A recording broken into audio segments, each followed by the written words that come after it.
You are approaching Saturn. You are only seconds away. I have arranged for you to meet my companion. He will lead you. Watch and listen. Please, don't disappoint him. He doesn't like that. We are 5 years away from entering the 21st century. Humankind stands on the edge of the interactive age. You have come a long way. But are you ready for the future? Introducing Sega Saturn. Aww, hit it. Sega's next-generation gaming platform, revolutionary sports and arcade gameplay, all with amazing new 3D experiences never before possible on home game systems. Wow.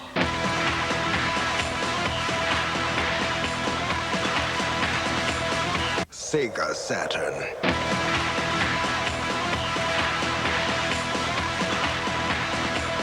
It's how you play the game.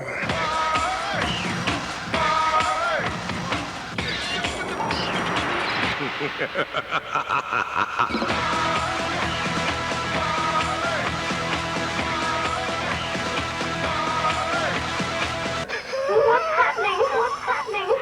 Sega Saturn, the benchmark of engineering excellence, combining 3 32-bit RISC processors with 5 additional processors to create a head-snapping 500,000 polygons per second. Wow! Experience Sega Saturn's monster torque and parallel processing power. All the speed and handling you'd expect. And every inch a Sega.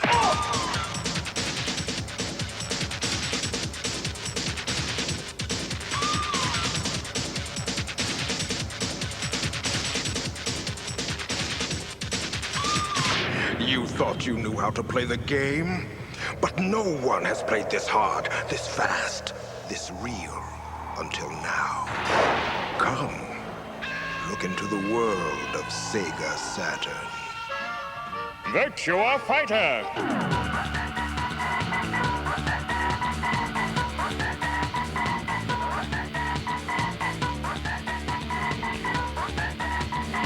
Panzer Dragoon!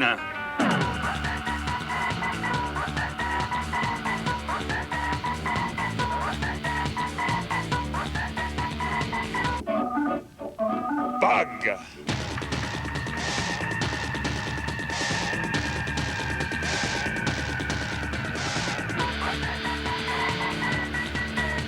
Black Fire!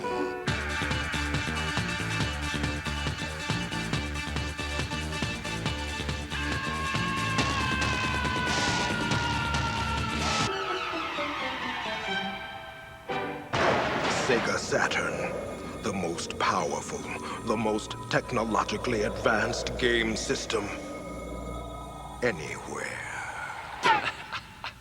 Yeah.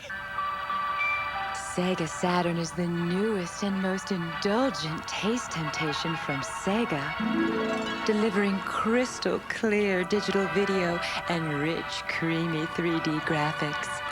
And each unit is topped off with a delicious DSP chip dedicated to scrumptious CD quality sound.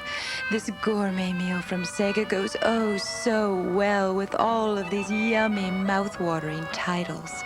NHL All-Star Hockey.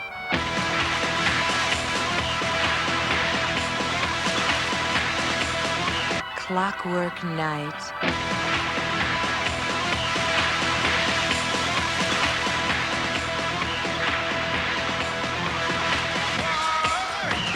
Daytona, USA.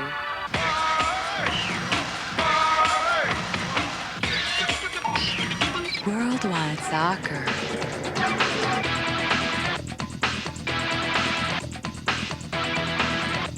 Sega Saturn!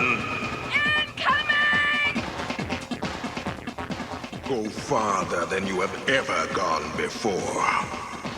Sega Saturn. Play your games in the 21st century and leave the rest of the world behind.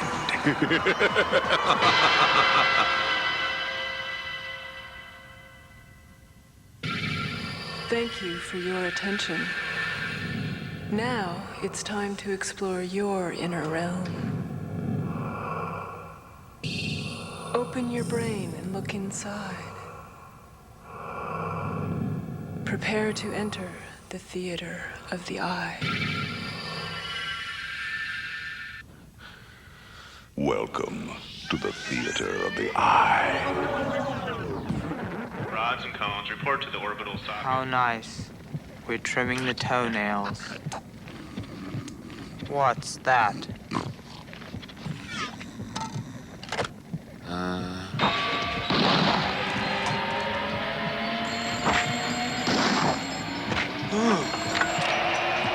Optic nerve. This is the brain.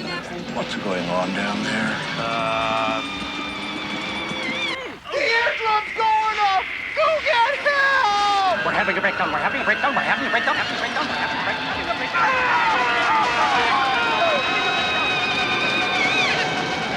What else can go wrong? Urgent synapse on line 2. It's the sphincter. What is going on up there? Sega Saturn. Welcome to the theater of the eye. 500,000 polygons a second.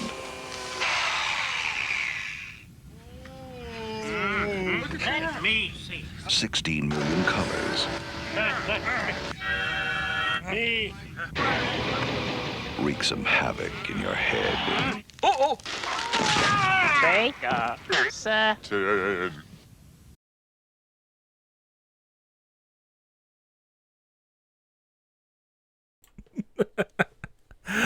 Wow. Holy smokes. Hi, everybody. Welcome to the stream. Hi. I'm Bogus Meat Factory. Welcome, Polar Bear Lopez. A big warm welcome to Polar Bear Lopez coming in from the wonderful Found Footage Festival, folks. VCR party. Hello, Melindas. Cheers. Kunononi, it's good to see you. Sakura, as always. Lip, absolute and unbelievable pleasure. Sakanaka's hanging out there I see you hanging out in the background. Segata Sanshiro, Segata Sanshiro, Segatanta Sanshiro. I have this weird compulsion to want to play my Sega Saturn now. I don't know why, Kuno no Oni. What would compel such a thing? What would compel this desire, this unending desire to play Sega Saturn right now? I don't know. I mean, did something trigger inside of you? Did like your rods and cones see something? Folks, I want to let you know we're going to be continuing our playthrough of the delightful Sega Saturn game, Shining the Holy Ark. It is a prequel to Shining Force 3. For many who know the Hall of Butts, woo, Shining Force. It is a first-person dungeon crawl, which is actually surprisingly a lot better than I was expecting. Having a lot of fun with it. I'm really enjoying it a bunch. Very challenging. Kunononi says, I don't know. It's just this strange desire. It just hit me. But I won't abandon you. It's all about willpower. Yes. Well, we will feed that desire a little bit, Kunononi. Okay? We'll play some Shining the Holy Ark. Quick recap on the game. The story revolves around this agent of the kingdom goes rogue. His name's Rhodey. He breaks into this like mine that is blocked off, and the aide to the king, Sabato, sends these 3 mercenaries, Melody, Forte, and a third wheel. Those 2 are a pair. A third wheel, our main protagonist, Turd. And they go in to stop him. Little do we know that there were 2 other mercenaries hired by a different force, Rilix, this witch, to go and meet Rhodey and fulfill their fate to weave the threads of destiny. A weird spaceship smashes into the mine in that moment, and aliens possess our bodies. Our friend Forte gets possessed by an evil spirit and heads off to the kingdom. The king himself is also possessed by these evil spirits. And we are now, we make it back to the kingdom, find out this evil plot, and we are now, we had escaped prison and are in this haunted mansion right now, trying to get clues to the whereabouts of the original owner of the mansion, who may know how to deal with this.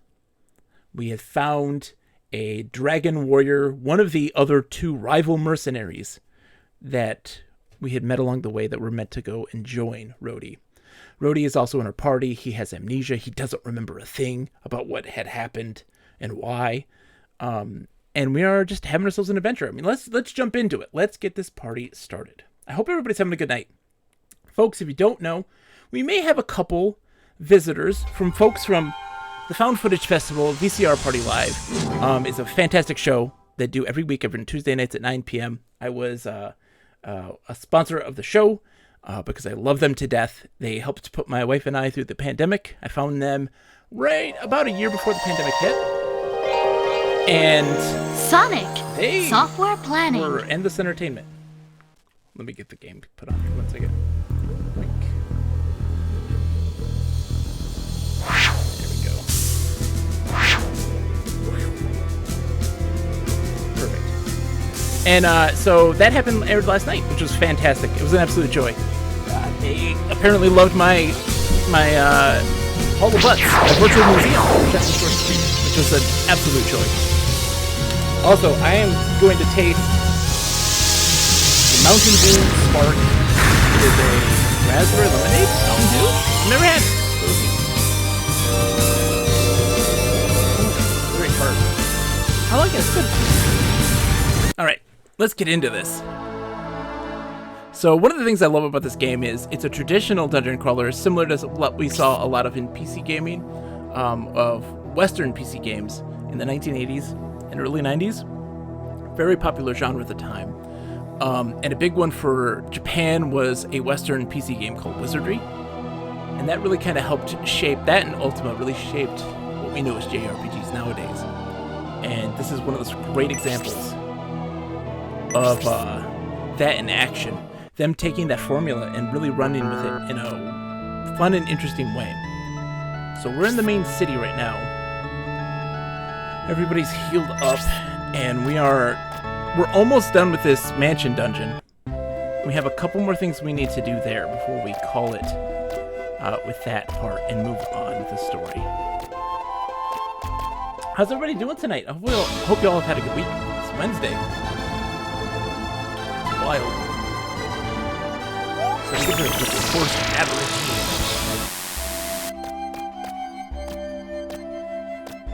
There's a few graphical glitches on this because we are playing on an emulator. All right, so yeah, we're going this way.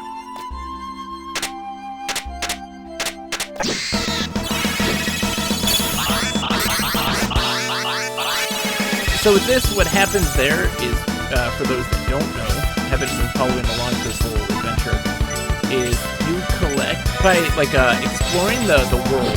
You can discover these different fairies, each corresponding to a different direction.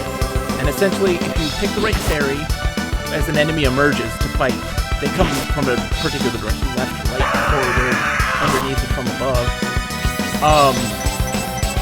If you pick the right one for the right direction, they get a pretty much extra damage, get extra XP, get extra money from everything. We've accrued quite a bit because we've been pretty meticulous. It's one of those weird situations. I don't typically enjoy doing that sort of stuff, of being really meticulous in a game, but with the case of a dungeon crawler, it's kind of blank. They really make the combat encounters reliant on you being meticulous in your exploration.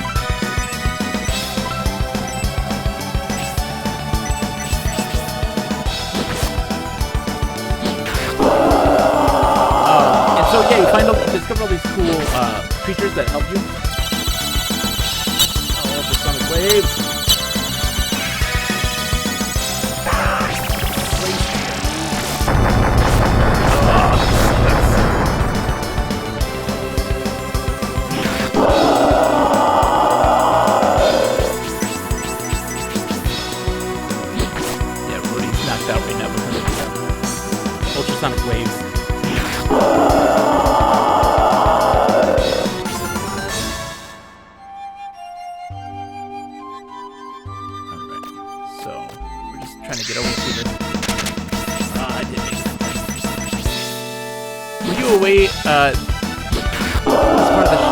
Wait, were you aware this game is part of the Shining Universe game? Absolutely, Kunoni. This is a prequel to Shining Force 3.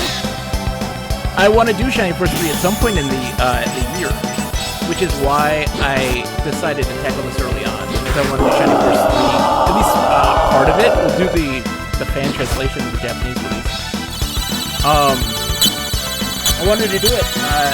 It's a really long game because it's 3 games, you know. And but this I think is important to do. Bitchup says, "Unlurk, game mode is a little hot in your mix." Oh, thank you. My goodness. Let's turn that down. Bitchup, you are a savior. Thank you, dramatically. The major issue with streaming, sound. Sound is always a problem. I had to have it up for the Saturn promo, and then I totally forgot to take it down. All right, so we've explored pretty thoroughly here. So we need to see. There's one spot we haven't searched yet. Oh yeah, that's right. Second floor. There's the room right in the center there that you can see. I think that's the one. So we gotta go up a floor.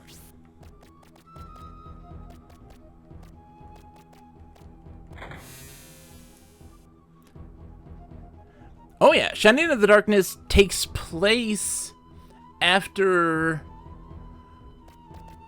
It's like after Shining Force 1? It's kind of ridiculous, like the weird how the timeline goes. There actually is a timeline. Yeah, this is where we are. So we need to heal up first real quick. Magic.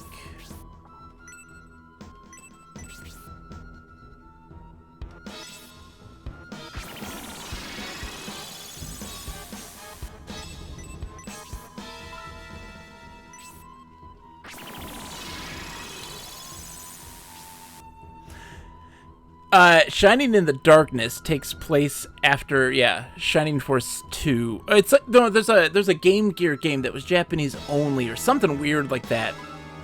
That it takes place after, because the Dark Soul that you fight in Shining in the Darkness is the offspring of Shining Force 1's Dark Soul and Militia or something like that. It's ridiculous and convoluted. It's not that important in reality. Shining Force Gaiden was the first Game Gear game. There's yeah. It's complicated. I don't remember exactly how it all goes. Alright. There's a statue of Zod holding a bottle of holy water. Yes, I want to take the holy water. Okay. Well, we have the holy water. I thought there was going to be a boss fight for sure.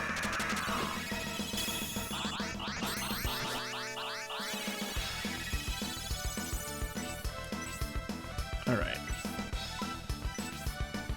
I want to do Spark, man. Oh, he's got lightning as well. Ooh, jeez. It's very bright.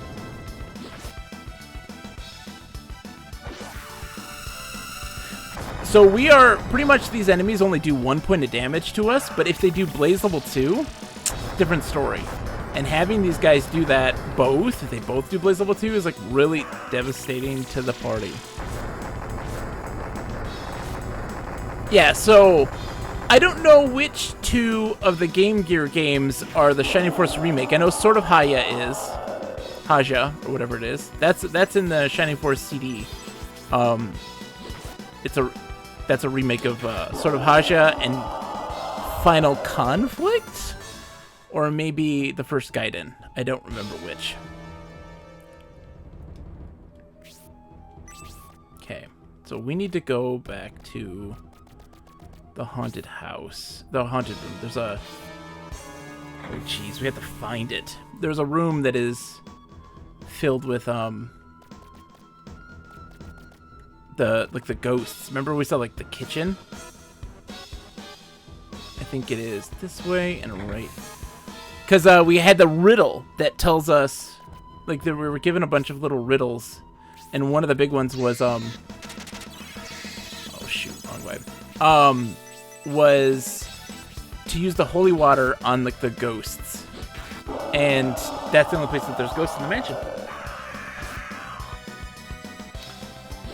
Now, I don't think, though, that Kunononi, and you can correct me if I'm wrong, I'm not entirely sure, but I think that Shining the Holy Ark and Shining Force 3 don't have any relationship to the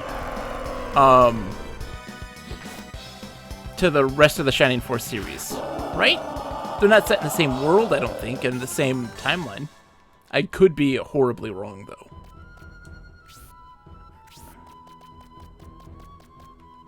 I think this is the room. Yes, this is the room. Everything's spinning around, being all weird. Alright, so item, use. Basso's got the holy water.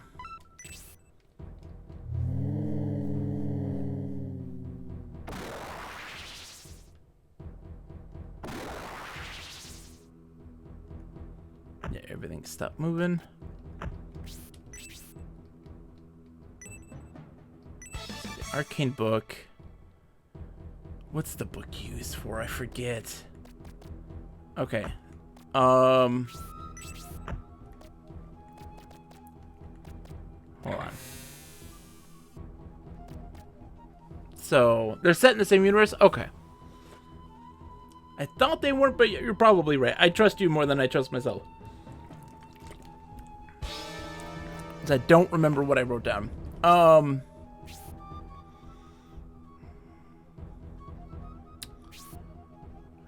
think it's on the second floor. Let's check down here real quick. Oops.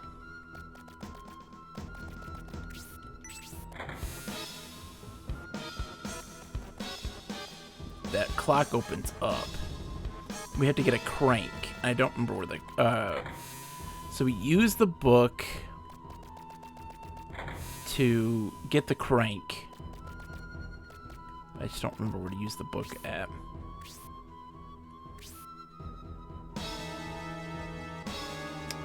Oh! There's a spot there I haven't seen. That's probably where I need to go. Maybe?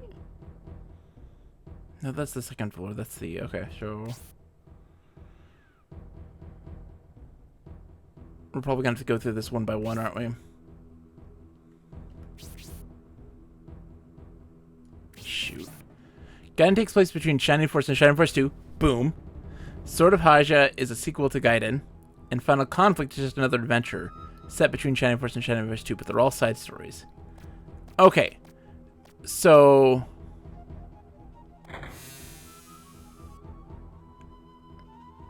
Hold on. Hold on. That can't be right.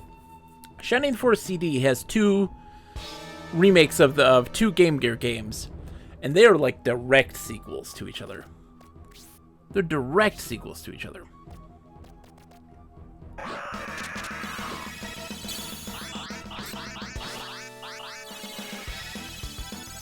I don't know. It's a mess. I mean, we like to talk about like the Zelda timeline. This is another one that's just a bit of a mess.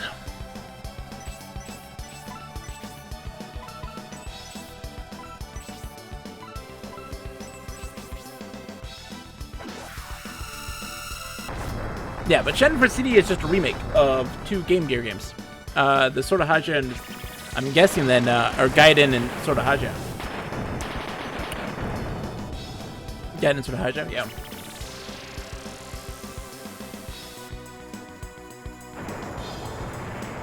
I see, so those are set between Shining Force and Shining Force 2.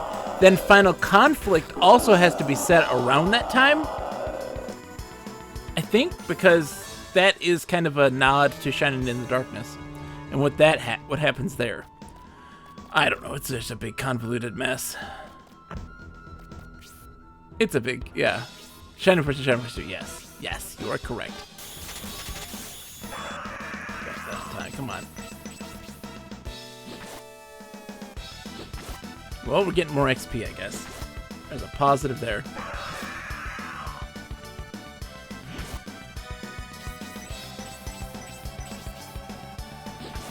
I love the pre-rendered sprites are very nice.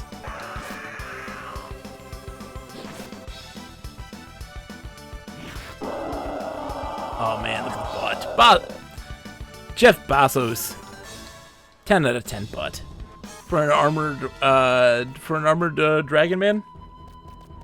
Fantastic. Oh, couldn't do anything with those.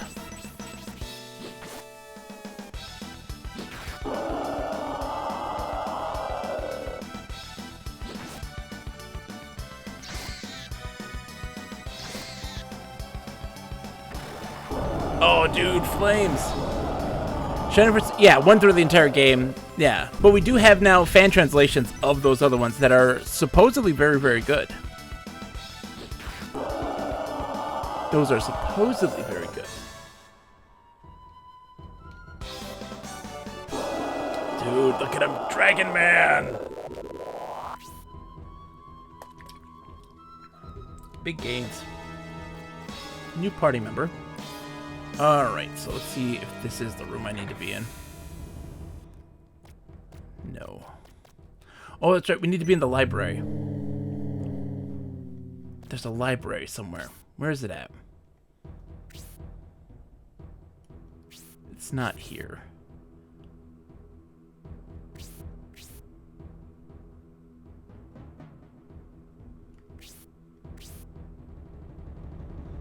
Trying to think. So the room in the far left is a puzzle room. We did that. The bottom left. Maybe it's the one on the bottom right. That might be the case, actually. Shoot.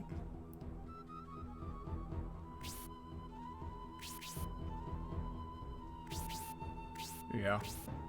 I think that's the case. Crap, we gotta go back down to the first floor. I now remember what I needed to do. There's a library I needed to go to.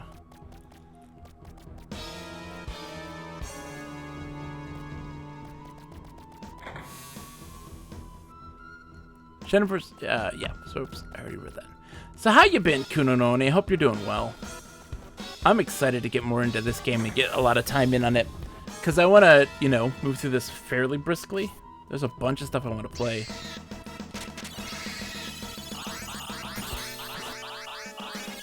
I'm waiting for the day when we can one-shot kill an enemy with the sprites, like a lower enemy.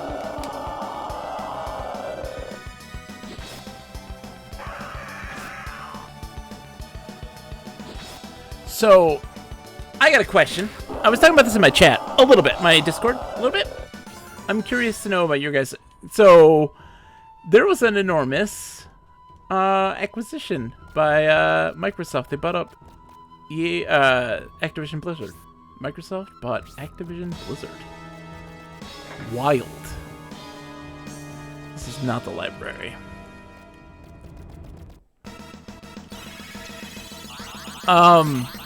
A lot of people are super excited. I'm not so much. I'm not a doom and gloom kind of person. I absolutely don't think it's a monopoly by any stretch of the imagination. And I'm also not as upset about it because it's not a bunch of indie developers, right? I'd be much more upset if they were snatching major indie developer talent.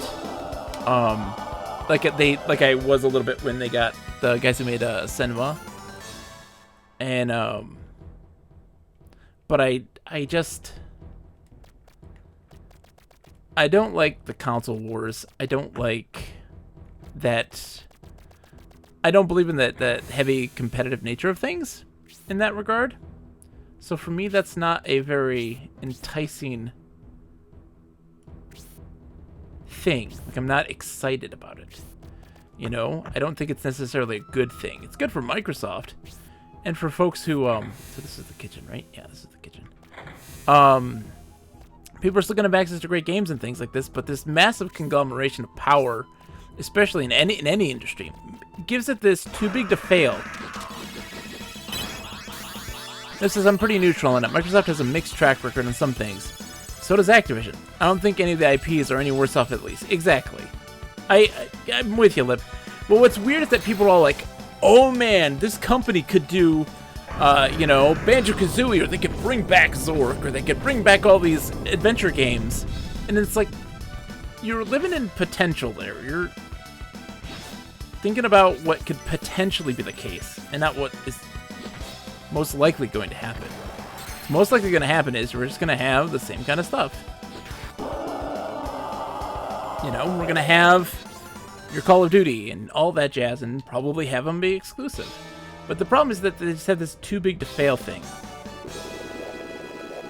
where you can't let them fail now. You can't let them make mistakes. You can't make them collapse, because that's a industry that is making lots of money, and an industry that is, you know, fueling the economy, that sort of thing. And we need to appeal to. That's just bad. You know, I don't agree with that stuff, because it's gonna happen. There's gonna be an instance where failure will happen, and they'll be like, they need a bailout because American economy, which is ridiculous. The game industry will not die by any stretch of the imagination by them doing what they're doing. It just won't be as... I mean, it's Blizzard Activision, so you know, but it wouldn't be as robust. Okay. Let's check this room out.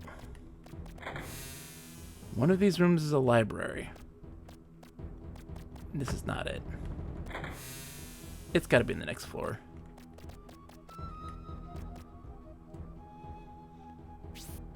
But a lot of people are very, very upset, and a lot of people are very, very excited.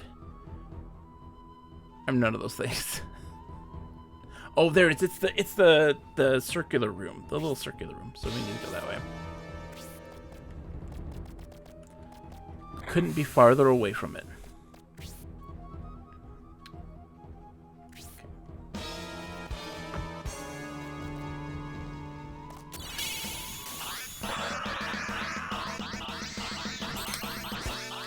But people are super into their brand loyalty. That's stuff that I don't agree with. I think that's really silly. You know, you don't owe a brand anything. Yes, they are providing entertainment that you enjoy. That should be where it ends at that point. You know? There's no need to defend them. There's no need to attack other people based on the type of entertainment you enjoy. And the sad reality is a lot of people are sticking to their guns in that department. They're very, like, Sony people are, yes, Sony's going down. Sony people are like, F you! You know, they would never make Call of Duty exclusive. We don't play those crappy games anyways. Congratulations, you inherited harassment. And like that sort of thing. And just on and on and on. It just never ends. People are strange that way.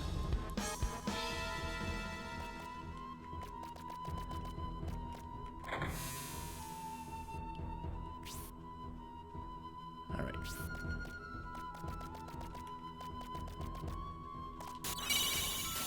Konono says, as for my Shining Force collection, I have Shining in the Darkness. I do as well. Shining Force, have it as well. Shining Force 2, have it as well. Don't have Sword of Haya. Don't have CD. I have Shining Wisdom. I have Shining the Holy Ark. I've got Shining Force 3.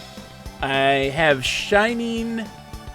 I've got a PS2 Shining game. It is... I can't think of the name.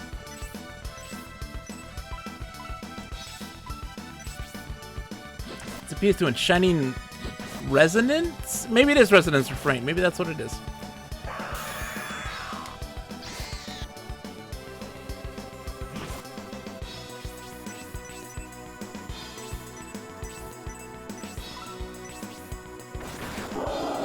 Dude died with a shuriken. Shining Resonance is PS3. Yeah, there's a PS2 Shining game that I have. That's a more of an action RPG. I never played it. As my older brother had it. I pretty much inherited all of my older siblings' game collections. I was the youngest, dramatically. And so they had disposable incomes at that time. So I got to kind of leech off of their disposable incomes. and live vicariously through their games. And just at a certain point, they're like, yeah, I don't want these anymore. And I'm like, I will take them. Happily. Oh, shoot. So I just have infinite amount. Shining Tears, it's EXA. Yeah, I have Shining Force EXA, that's it. I think. I don't know. I haven't looked at my PS2 games in a long time. It's because I actually gifted my PS2 to my sister-in-law.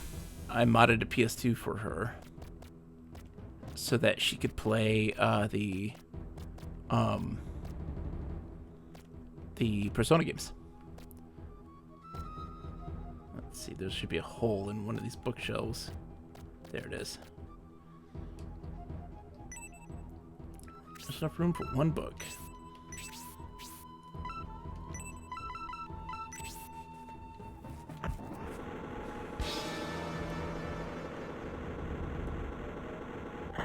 This is the crank.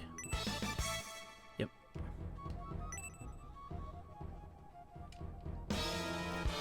Okay.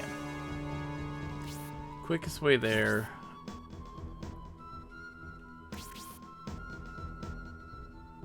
Okay. Yeah. Perfect.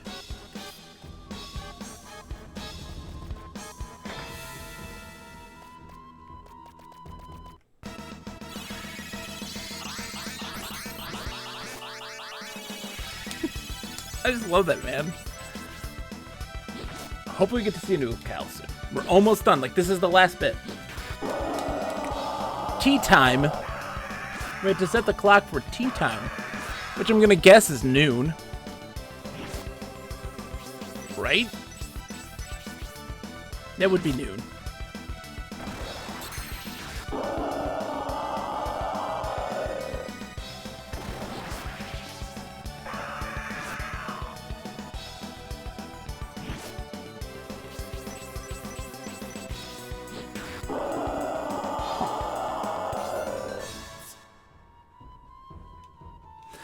So, Kunononi, what do you think of the... I mean, obviously you like the Shining Force games, or the Shining games in general, right?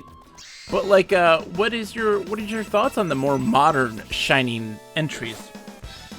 You know, the more action-oriented versus the strategy versus the dungeon crawl. I dig the dungeon crawl a lot. I think that Shining the Darkness just lacks some quality of life things, but I very much like what it represents. I've never beaten it. I had it on my list, but I chose to kind of postpone it for a while because I really wanted to play Shining Force 3, and then which would mean I had to play this first in my head. But I like the dungeon crawl a lot, and I love the strategy.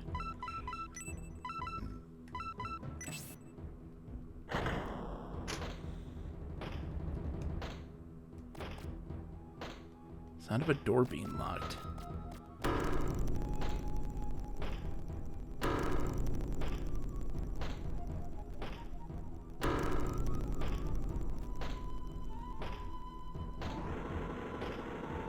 Oh, hello. Oh, shoot. Can I cannot. Okay, so we gotta fight this dude. Any of them yet. This is why I have my resolution to play all the games in my collection. Kunononi, I love it. Alright, we're doing a boss fight. Love it. Look at this guy.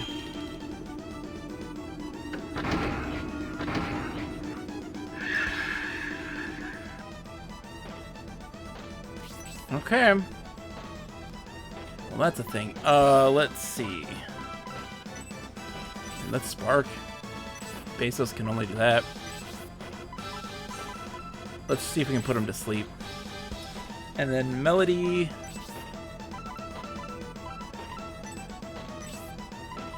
Let's speed up Beso.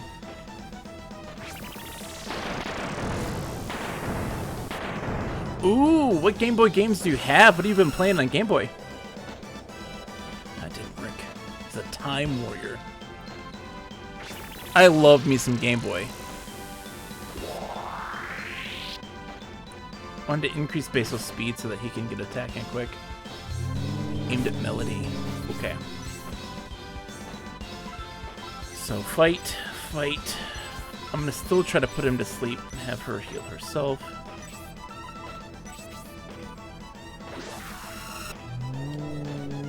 I don't know if it's gonna work on the boss. It's one of those things like the Japanese thing, you know, the Japanese RPGs. You can't put the bosses to any status effects.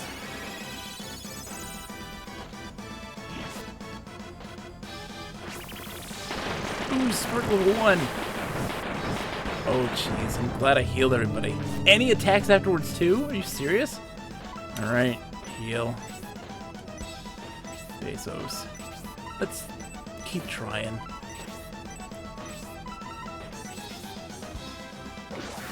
Really want to put him to sleep.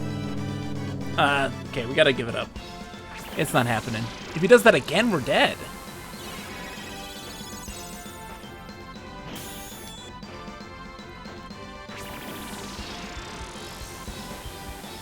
But we do know that the enemies have HP or MP, which is a positive. That's a big deal. All right, let's just do lightning then.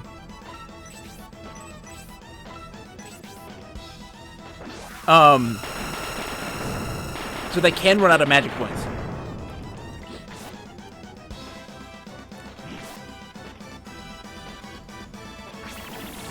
All my original GB games. Are you going in alphabetical order or on how you just feel?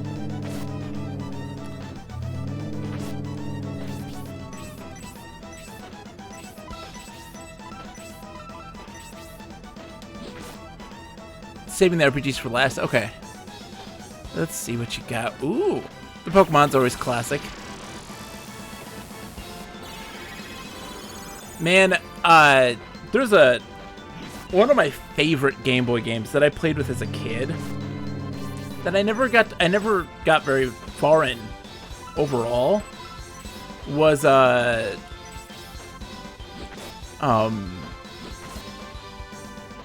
Ultima games that were on the Game Boy.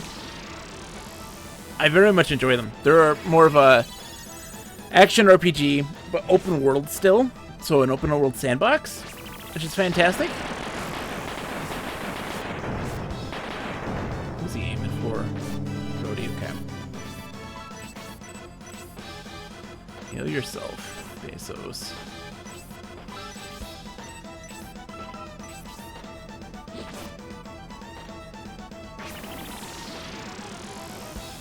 You have some really good stuff. That's for sure. Let's see. I mean, are you gonna do both Pokemon Blue and Pokemon Red? Because I feel like once you beat one of them, then you're fine.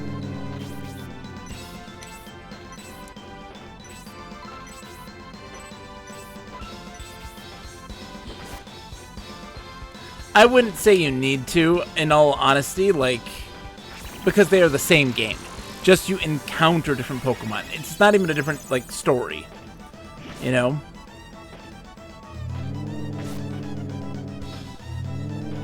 Oh, jeez, we gotta heal Rhodey. Okay.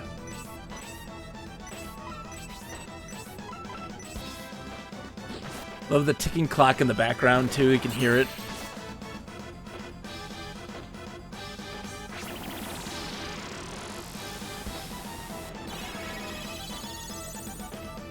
Oh, yeah, no, because it's not even just play both then. What you have to do is play both simultaneously, because you have to, in the second one, get your starter, then as soon as you can trade with the other one, then start over, get the next starter, then trade that.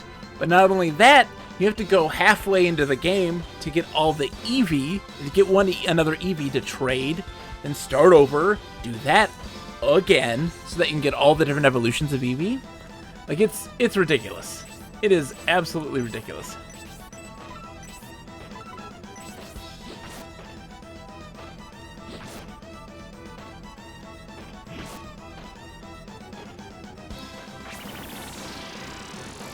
She just heals. We just attack. She heals.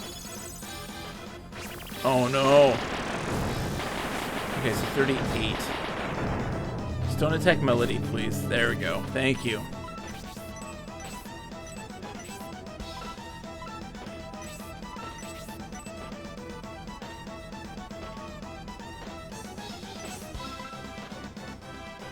She's got to heal herself. Oh, boy. Yeah, let's just do Rhodey. Locked it.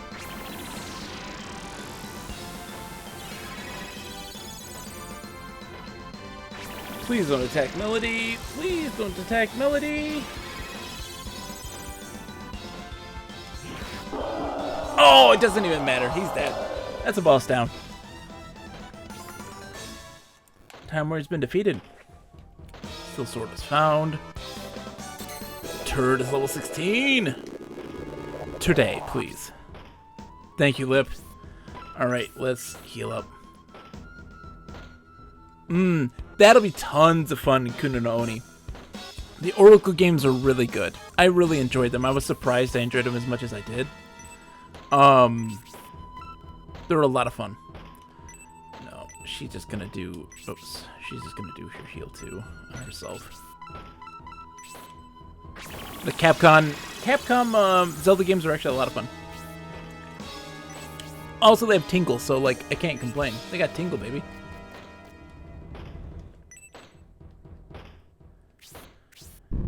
That's gonna raise the thing at the bottom. I think so.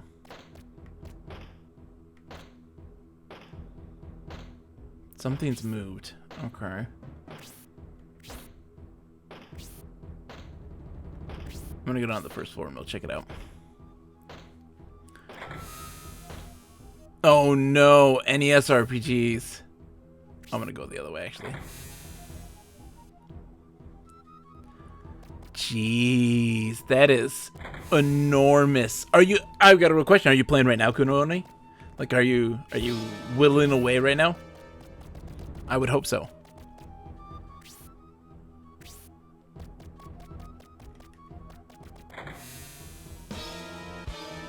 Yes, Lip. Yes. Playing Pokemon Red.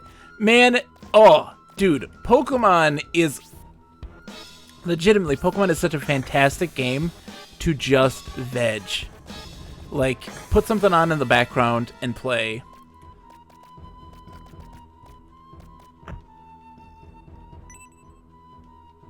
Okay. Something has moved. We flipped a switch.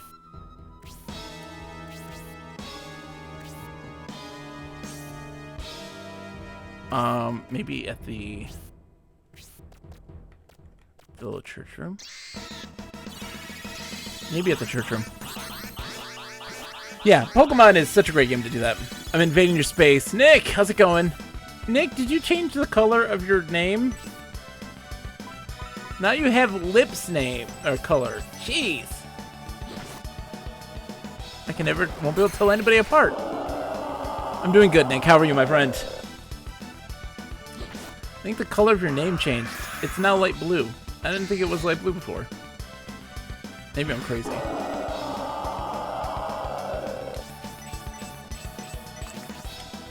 You did no such thing? Okay, I believe you. You were orange before.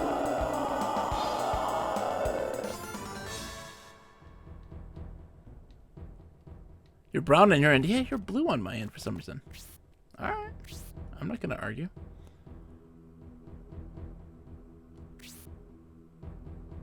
Wait. Shoot, it's on the second floor, isn't it? It's on the second floor. I'm so dumb. Okay.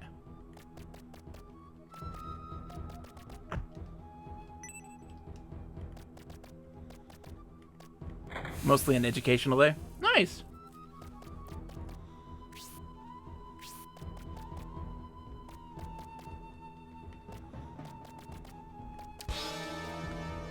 Hybrid blows. What does that mean? Oh, the hybrid teaching? In person and online? Yeah, it does suck. Something has moved.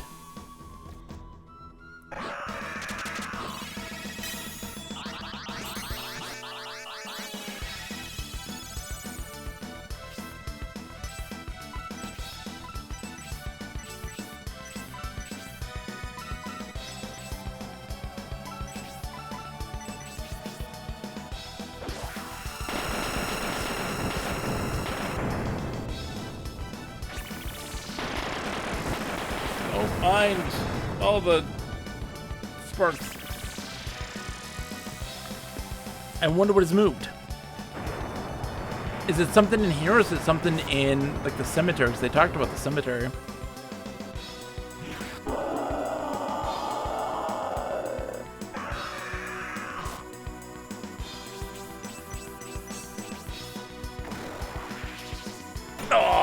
Oh, Pile drove the Reaper. We love it. Okay. I mean, we've seen everything here. There's nothing even hidden.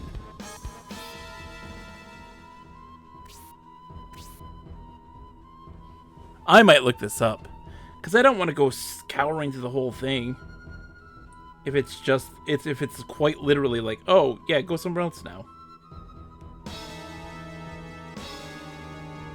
Let me see.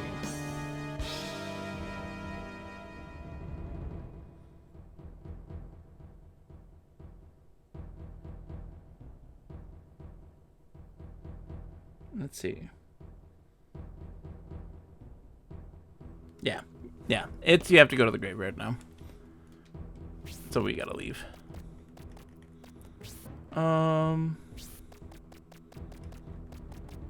Which is kind of silly, considering we've never been to the graveyard. It's like, oh, this other place outside is open now.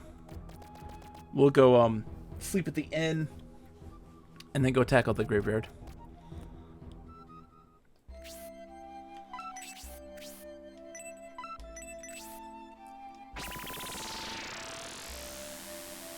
Bishop says, when are you guys doing a Myst Series marathon stream?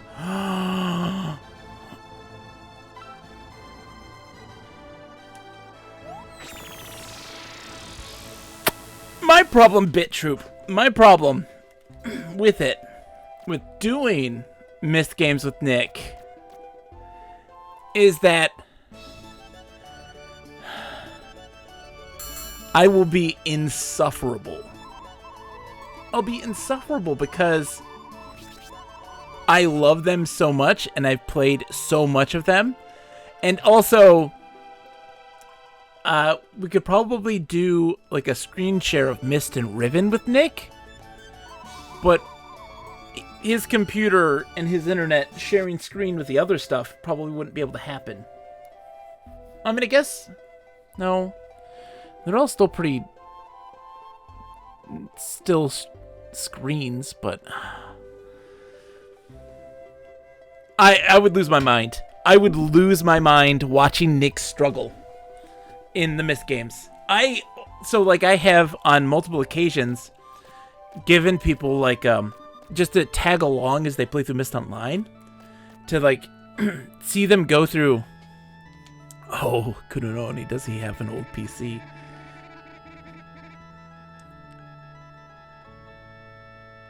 Nick could be the color commentary. Well, then we're gonna speed through it, and I don't want to speed through it either. Like, that's, oh, it hurts. Plus, I've also streamed Myst like 5 times in my life, Riven twice, Myst Online like 1 million, and Myst 5 also. It's gonna happen, BitTroop. We will.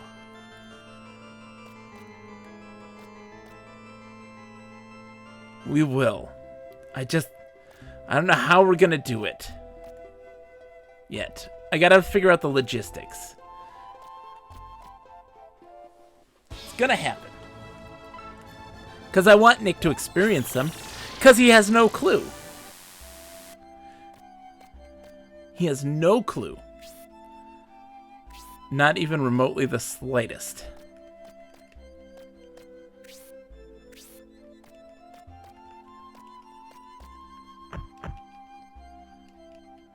Okay, just this coffin. He doesn't know a thing. So when we read and reviewed the Book of Atris for the podcast, he has no context of what any of that means.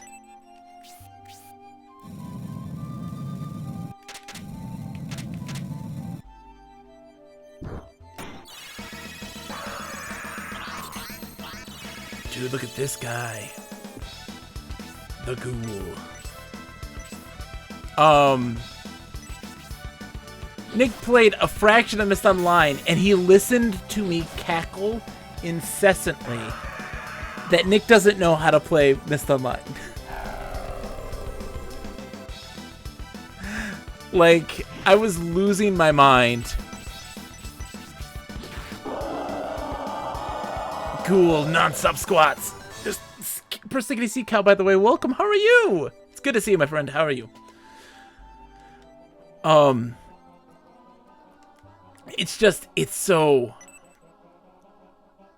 so hard sometimes. Like, I used to think like, oh, you know, I can just watch them and be a silent observer and everything like this.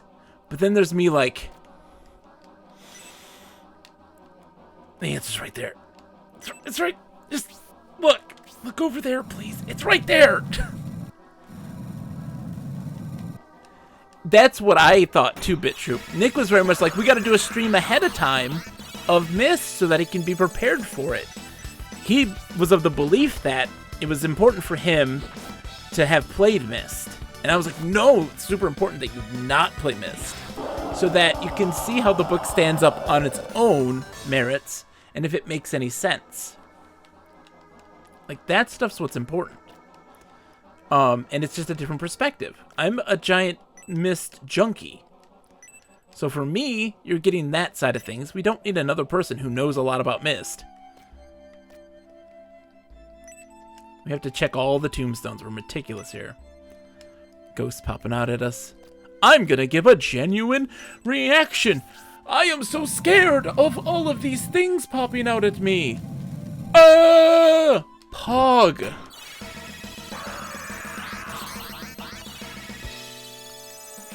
I'm glad you enjoyed the episode, BitTroop.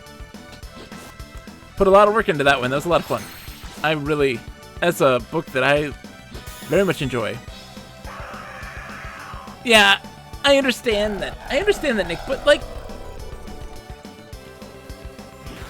you bring something to the table that is distinctly unique and you. And I don't want to spoil that. I don't want to have to sully that by giving you all these other things. You know? I want you to just experience it on your own. And let things just happen naturally. Yes! What do we got? Leprechaun? No, leprechauns are stone, aren't they? Who is this? This is oh, it is a leprechaun, yeah. We've got a lot of leprechauns.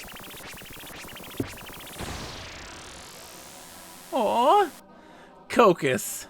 Or caucus. We got a caucus. Treat me like a knowledge goose. What does that mean, Nick? Fatten my liver. No, I'm not gonna fatten your liver, Nick. I want you to live. I'm gonna keep your liver just the way it is.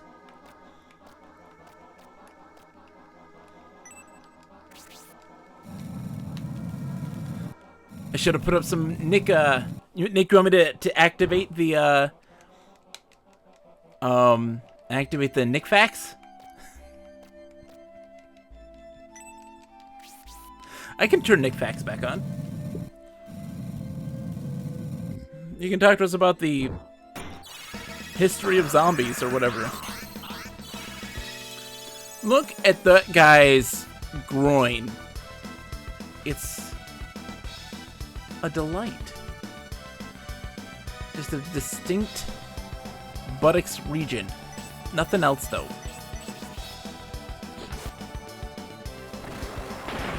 Oh, lightning attack. Haitian zombies? Sure, Nick. Hit me. Sticky breath of air. Mmm. I want a sticky breath of air.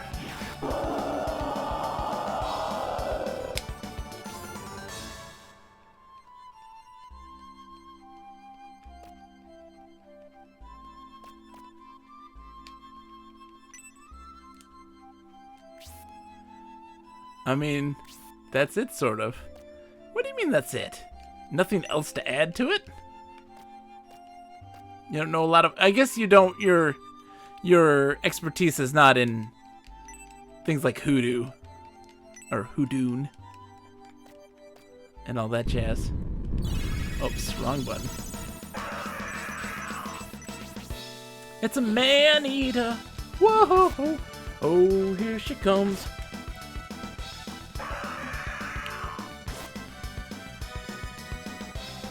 We're so over level. I'm not grinding.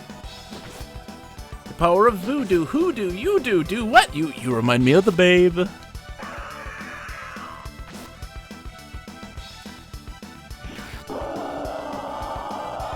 Nick, did you like my my meme on Ajax that I shared with you? I figured you would get a big kick out of that.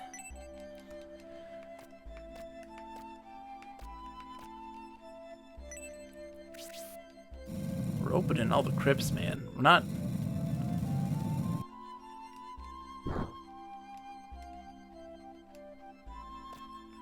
Hi, Dr. Nick. Hi, everybody.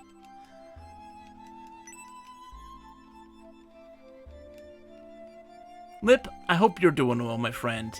Hopefully you haven't had a stressful week. And you get to actually relax and chill. Laughed, then passed out. Legitimately? It's my pleasure, Lip. It's the least I can do. Get your jokes.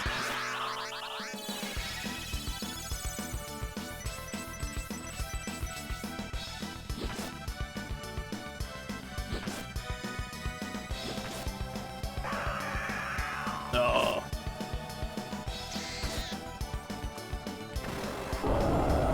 Yes! Fire!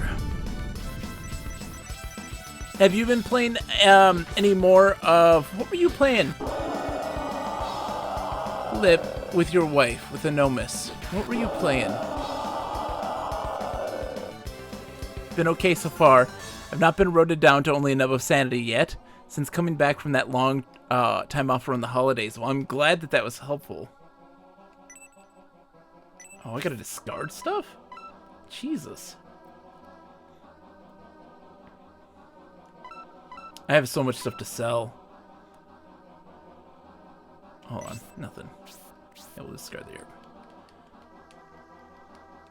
Let's see. That is so loud. Items, use. Magic defense increase.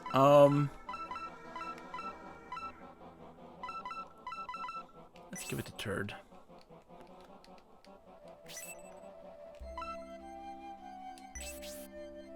Increase breath defense value. I'll give that to Melody. I've been playing Immortals. Oh, that's right, Immortals. It's still been fun, but we typically don't play until after the older two go to bed, and by then, there just isn't a lot of time left before it's time to hit the hay. Lip, I know this feeling very strongly. So I gotta see what people have for armor and stuff, but I need to give people some stuff and see what they can have and what they can't have. Okay, so he can't use that. He's already got something. He's got the same thing on. Iron Shell. It's a downgrade. Plate.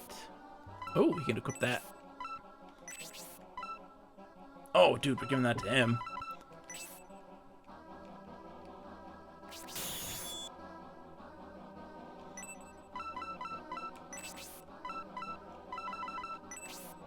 I didn't realize I had like all of this. I had so much stuff. Iron Brace. They've got stuff like it. That's worse already.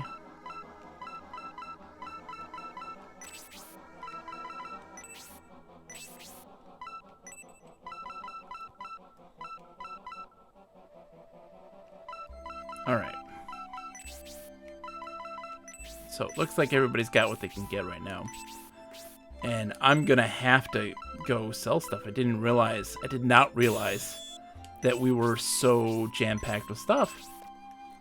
So we'll get into a fight here and find the entrance to the place we need to go to. And then we'll go back and sell things I did not realize. Well, it stinks, Lip, that you haven't been able to play as much as you'd like, but I totally understand time being an issue. I'm glad to have you, Lip. Lip, we need to figure out how to play Jones in the fast lane. This is my mission for you. I have a mission for you, Lip. I need your help. I need to play Jones in the Fast Lane in February. I would like to have you involved if you want to play with me. How to get it to work for all of us to play together. Because it's an old, PC game. It doesn't have online functionality. But I don't know how any of that works.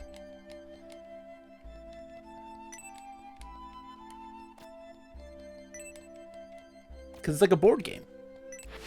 It did not have LAN supported either.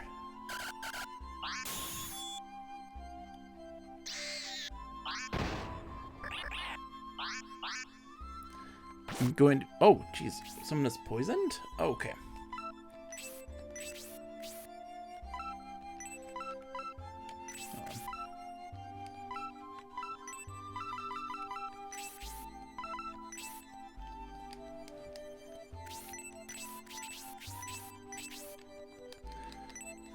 No, we can't, Lip. Nick. I said Lip because you got the same color right now. Oh, look at this! Little sunflower dude! Oh my god. What is happening?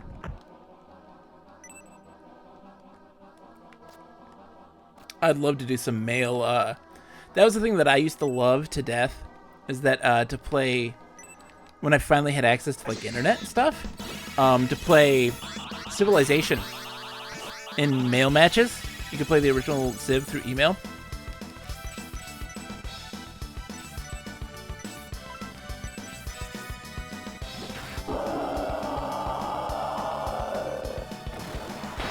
Oh, crit.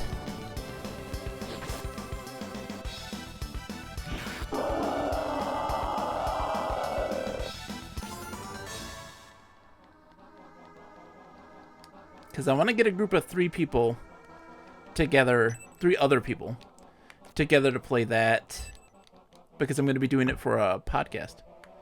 I'll be talking about the game. It's a wild, like, it's Sierra, and they made a, and make sure it's got to be the CD talkie version too. Sierra made like a game of life board game. Nick, I'm not cheating on you. What you talking about? Nick, I didn't say you're not invited. Did I? I just haven't invited anyone yet. Oh, slow down.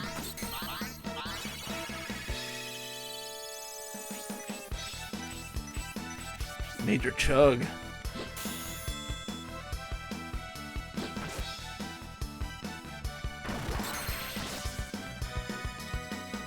Exactly. We need one more person. We gotta...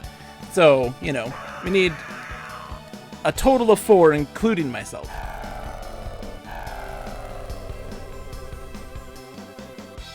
Slow-mo.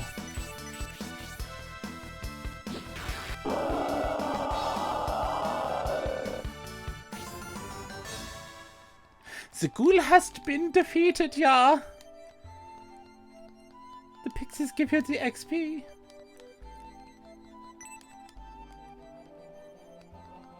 We're checking everything. I know, it's a drag. But we must. Okay.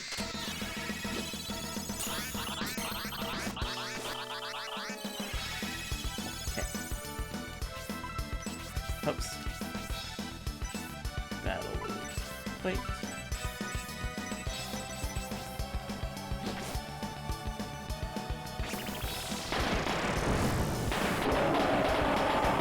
Ugh, can't look at that too long. I'm gonna have a seizure.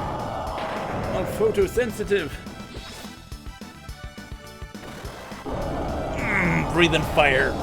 Roar! Like his little tail just sticks up in the air and is wagging like a dog. He's so excited to breathe fire on him. Okay, where haven't I been?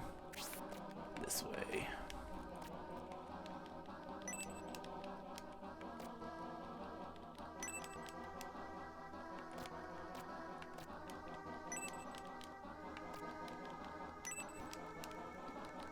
We don't typically check all the trees, but like in this instance, there's typically stuff in like the little nooks and crannies. Typically.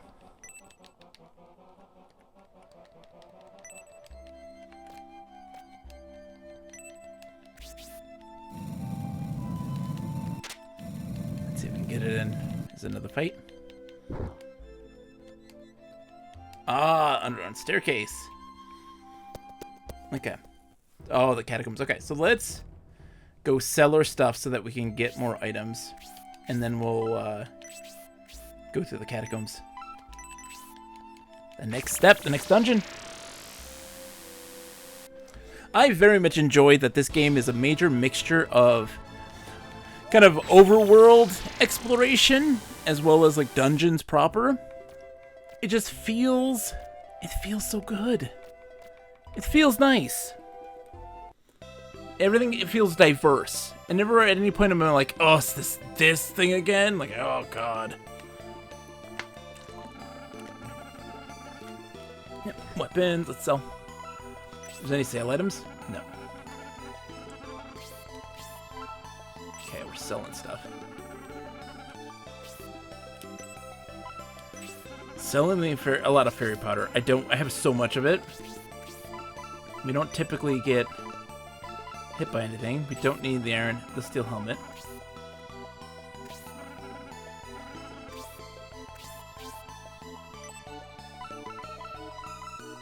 I don't know if I can equip that one yet, so let's wait.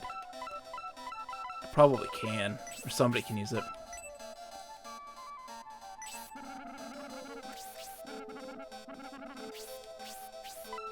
Inventory management, the game!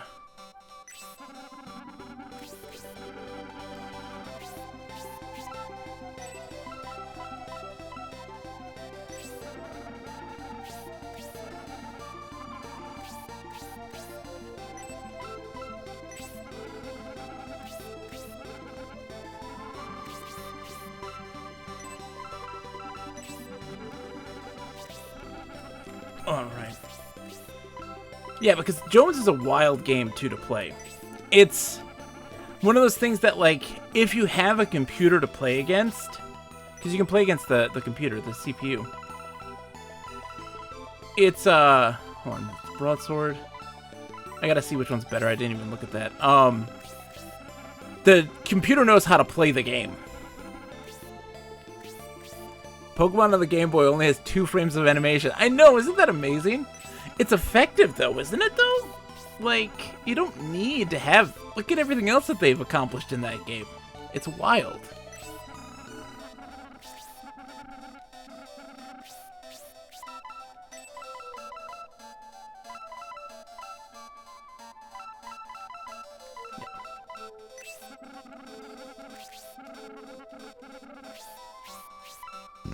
Excuse me.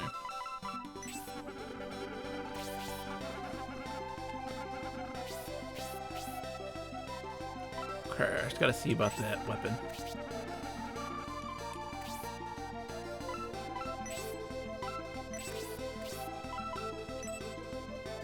No, it's a downgrade.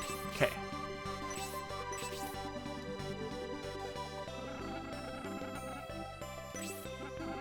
Oops. Whoops. Ooh, the power axe. Can he use it? Oh, he can. Let's give it to him. Let's buy it. You look like a real warrior now. Yeah. Oh, sorry.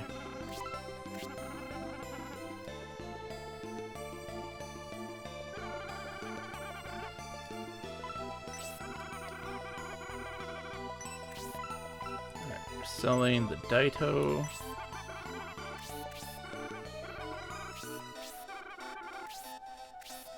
Let's just see how we are in the armor department.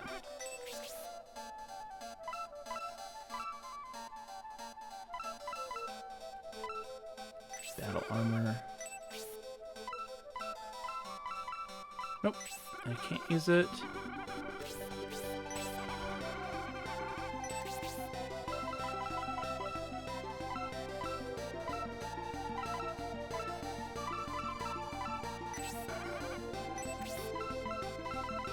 Yeah, we got everything. We don't need more.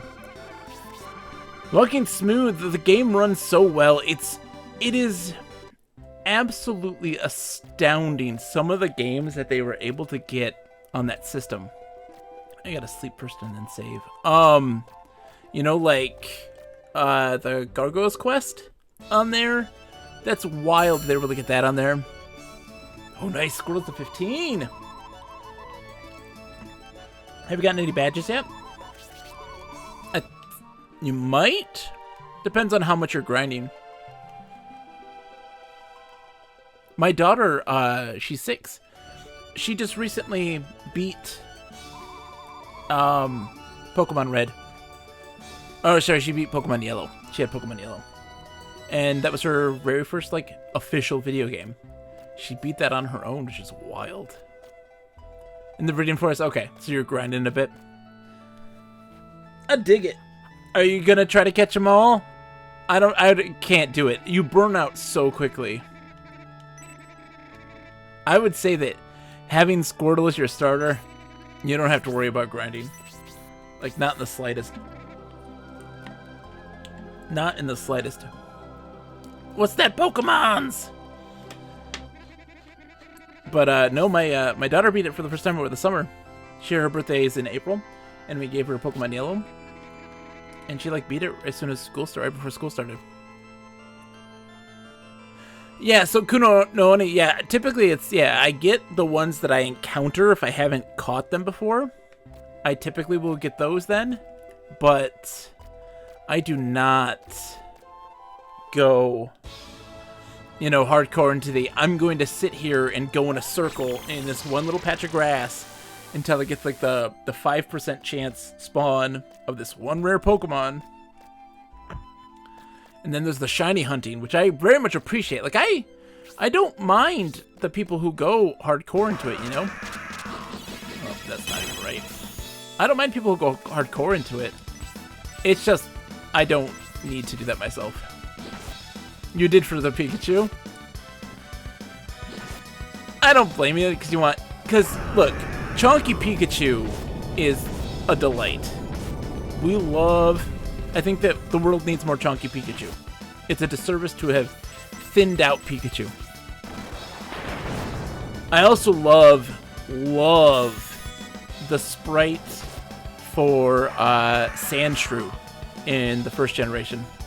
I think it's the cutest thing on the planet. Little Sandshrew, so cute. Alright, let's see. We gotta go this way. Oh, I didn't go this way at all. Oh, there's a whole bunch I didn't see before we go in. Okay.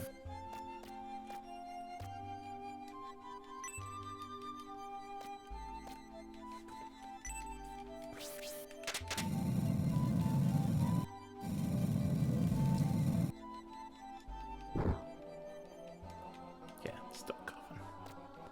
Nothing special.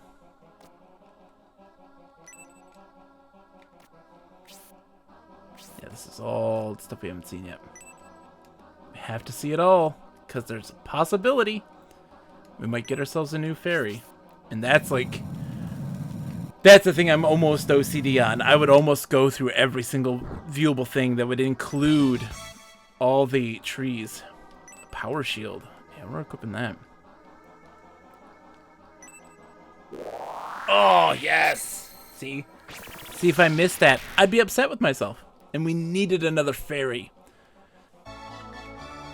Fairies do above, I think? Yeah, they do enemies that come up from above. Alright, let's equip that power shield.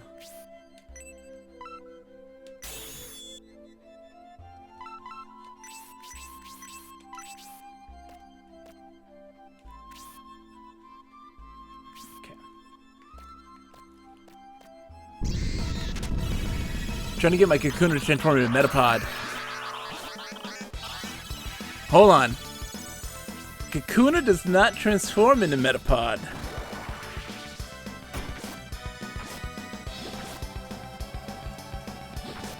So that's the big difference between red and blue. Is that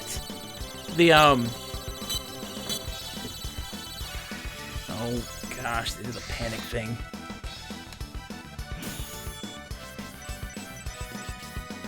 Great. He does the double. Oh, I love it. Yeah, the red and blue, they have the different insects. So one has Weedle, one has Caterpie.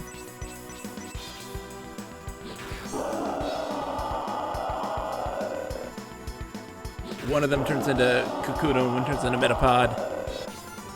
Beedrill, yes! You know what?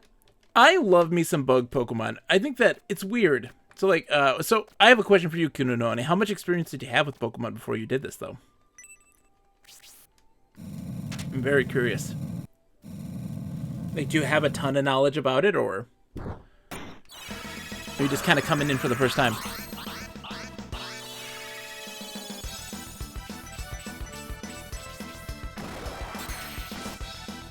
I played a lot of Pokemon, but I never beat a lot. Oh, really? Okay. So you know a bit about the Pokemon then. So I had like owned a whole bunch of Pokemon games and had like never beaten a single one. I had streamed the first two. I did Pokemon Red and Pokemon Crystal. And I dig them a bunch. Never beat them until then, so that was like the first time I beat them. Oh shoot, missed it.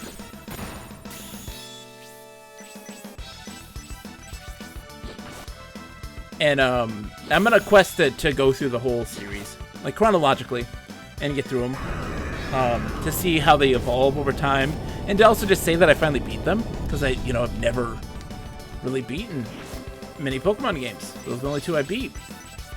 Also, I really love the spin-offs. I enjoy spin-off Pokemon games a lot more than I do the normal games. So, like, I love Pokemon Snap. I even love the really, really dumb ones, like Pokemon Channel. And, like, Hey You Pikachu and that sort of stuff. That's stuff where I'm, like, not much of a game. Alright, so we're gonna go left.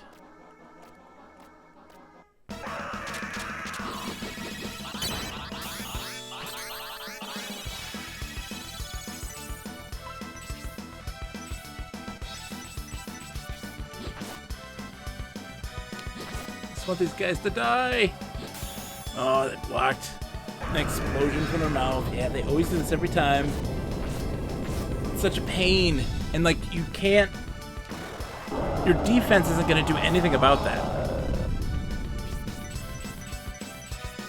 It's like they do 1 point of damage when they do a normal attack. But then they open their mouth, they do 25, they do 35. Like that sort of damage, which is just wild.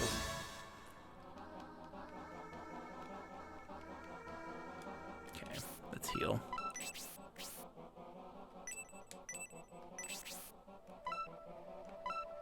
Oh.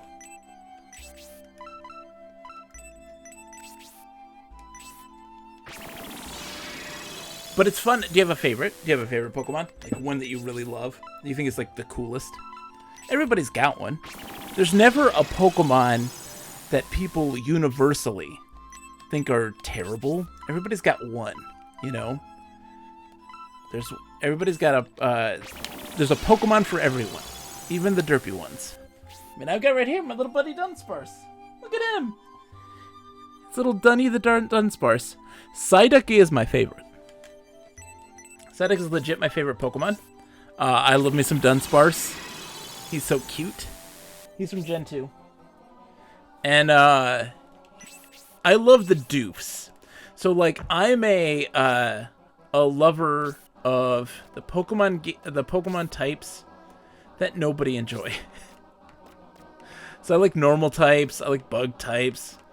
You know, like the stuff that people typically are like, ugh. There's more I haven't seen in here.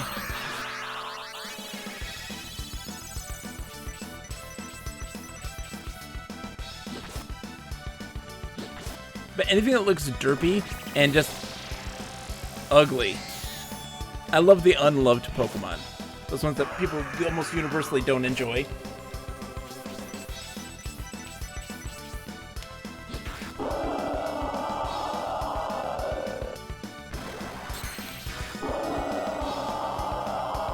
So loud, that sound.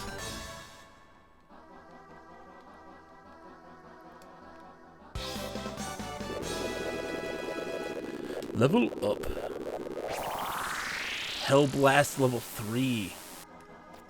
My god.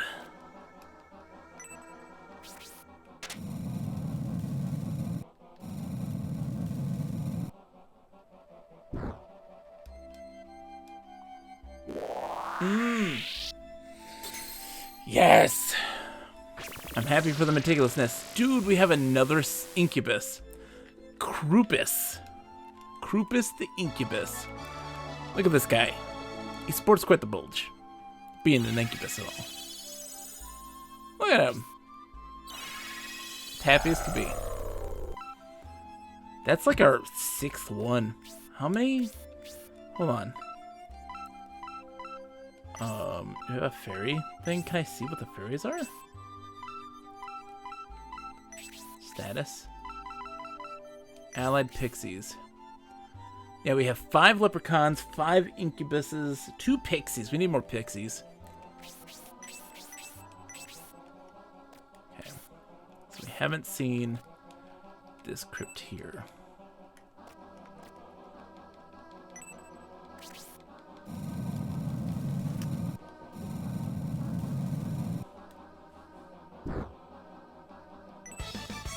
Cool.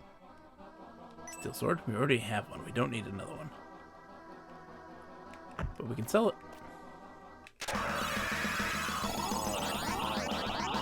Look at these guys, the hell slaves.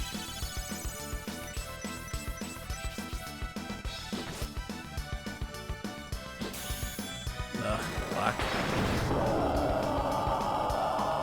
That steel sword was encrypted. I didn't know they were into crypto.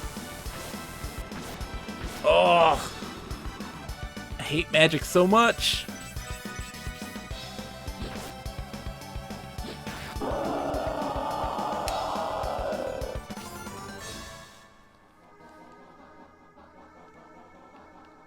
We can't say crypto very loud. You'll bring on the crypto bros. Shh, they're coming. Be quiet. They sense movement. And also, any kind of body spray and hair gel, watch out. Shh. Do not want the cryptos here.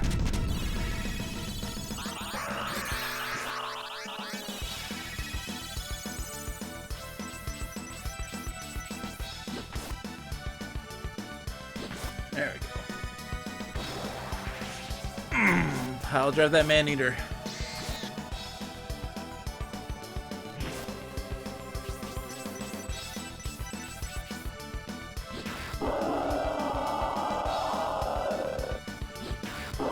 There we go. Crypto bros are like hammer bros, right? They just throw bitcoins instead of mallets. And they have blockchain chomps. That's how it goes. That's exactly what happens. Oh man, that's what you need. Let's do that instead. A Mario where you have to defeat all the crypto bros.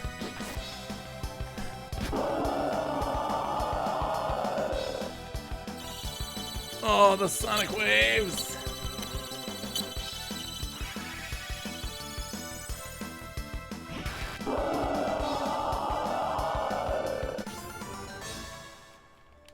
Now out Mario themed images of crypto bros and blockchain chomps as NFTs. No, not as NFTs, Lip. No. God, no. No, do not give them any fuel.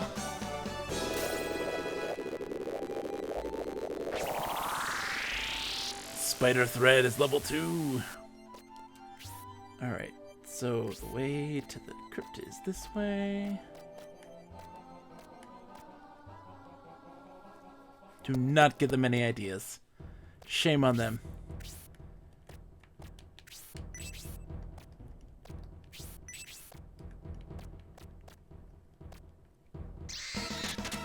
Oh, crap. But the meta is metaing in on itself at this point, like an Ouroboros. You're not wrong. Whoop. Not wrong.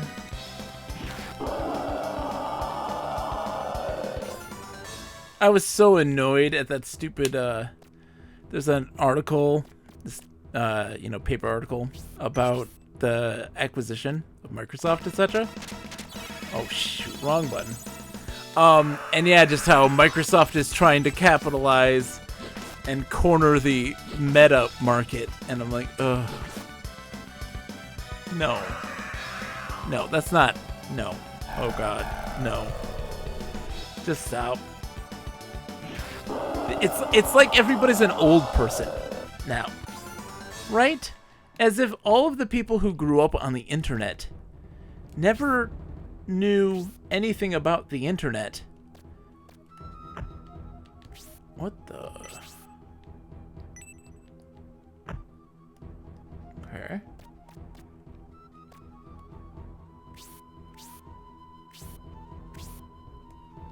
This way leads to 2 dead ends. Oh, okay, we got a cookie. A lucky cookie. The internet is a series of tubes, right? Right? We're still fighting stuff from, like, the mansion. Okay.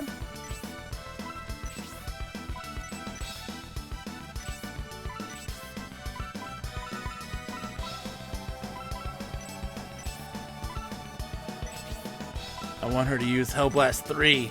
Just want to see what it looks like, if we can even get it off. I think we will.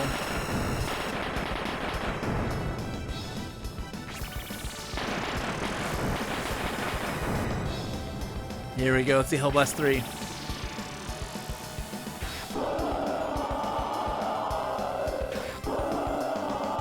Nice. Yeah, Kuno no Oni. That's the thing, is that, like, Microsoft seems to be, you know, cool with other people having the stuff, but I do feel like not PlayStation. Because Sony is really strict about how things are run on their platform. And, like, in terms of things like crossplay and stuff like this. You know, Microsoft is very much like, hey, you need to have this Xbox Live integration on their games. Nintendo was behind it completely, like, playing Minecraft on the Switch, you get Xbox achievements. So yeah, like them wanting to have their marketplace kind of put into it and that sort of stuff. And again, Nintendo was like, sure, why not? And Steam is like, sure, why not? But Sony's gonna be no. Sony's gonna be like, hell no, absolutely not. Because that's them. Sony's gonna Sony, and they're gonna, you know, be a little wackadoo about it.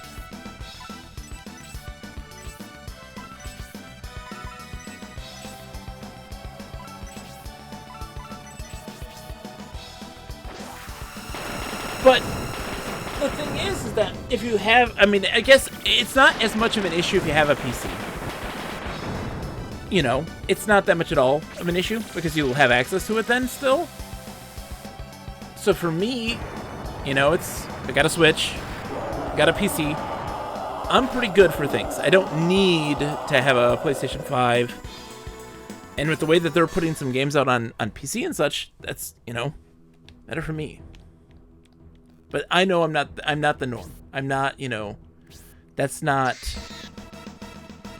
exception, not the rule.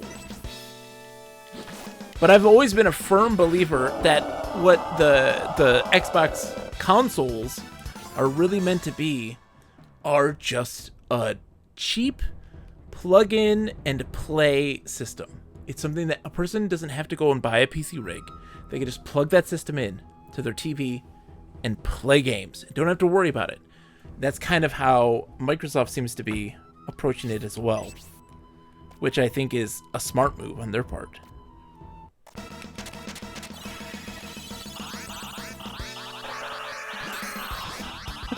Incubus are coming to attack the ghouls!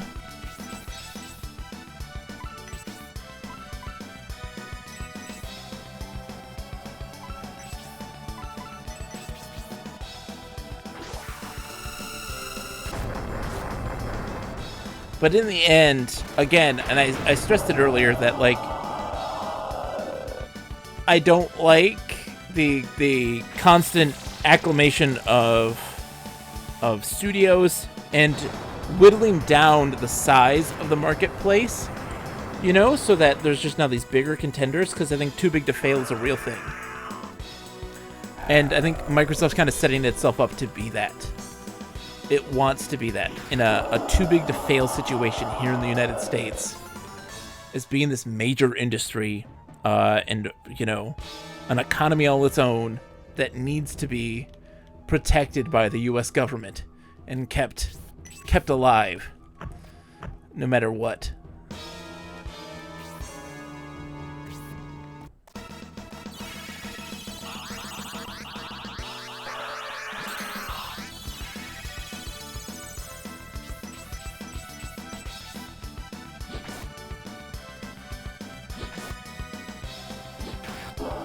And that's the thing also, one of the major reasons why that acclamation happens. What happens with the console wars and why this is such a big deal, or why this is such an interesting psychological mind game, is that, like, Sony was kicking Microsoft's butt just on a consumer perspective for so long. They had really put in people's heads that Xbox is terrible and they're out to get you. And Sony is the last bastion of hope. And Sony does a great job of making you feel like their presentations and the games that they are featuring are exclusive to their system, even in a lot of situations they're not. They do such great mind games, the psychological warfare about what is important, you know, and why they're worth your money and time. That's not a bad thing. That's not a knock against them. But that was something that was very diminishing, something that wasn't prevalent in Xbox and Microsoft in general in their presentation. Although that has changed. That has changed dramatically in the last few years. And very much how the tables have turned. And they took a page Microsoft took a page from Sony's book on how they present themselves to the public, how they do their E3 presentations, and their typical, like, their kind of directs that they do from time to time for fans. And the communication with the fan base and the consumers has improved dramatically, whereas Sony has definitely withdrawn in themselves, and that lack of communication is a challenge. You know, it's difficult, but it's fascinating to see how companies use those sorts of things to manipulate people into thinking that their stuff is better. In reality, it's not better, it just fits a purpose. And you have to recognize and market it in that way.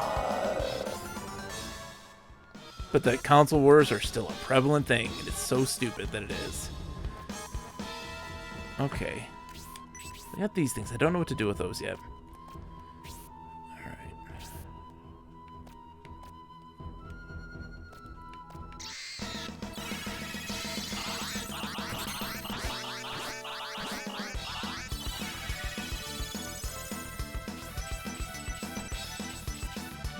I think it's always going to be. Good and to be honest. All of there's not going to be Xbox console exclusives ever again. That will never be the case. It will be console and PC. Maybe console and PC exclusive, but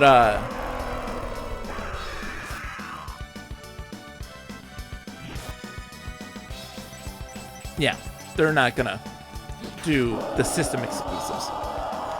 They may. I mean, people are letting their fantasies run wild with this concept, with this acquisition.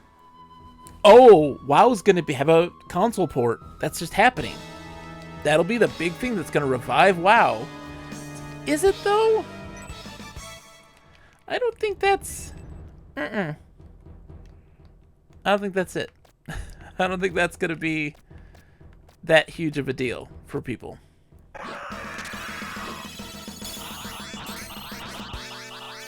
Oh my, I got an army of leprechauns.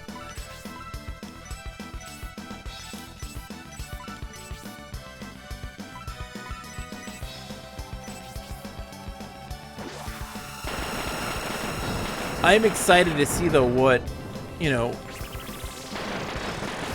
So like we always, again, we talk about expectations, we talk about hope, right? And a lot of people hope that Microsoft will give them what we want. You know, we want, you know, more interesting RPGs, a revival of IPs that we remember, that sort of stuff, right? That doesn't mean they're going to do that.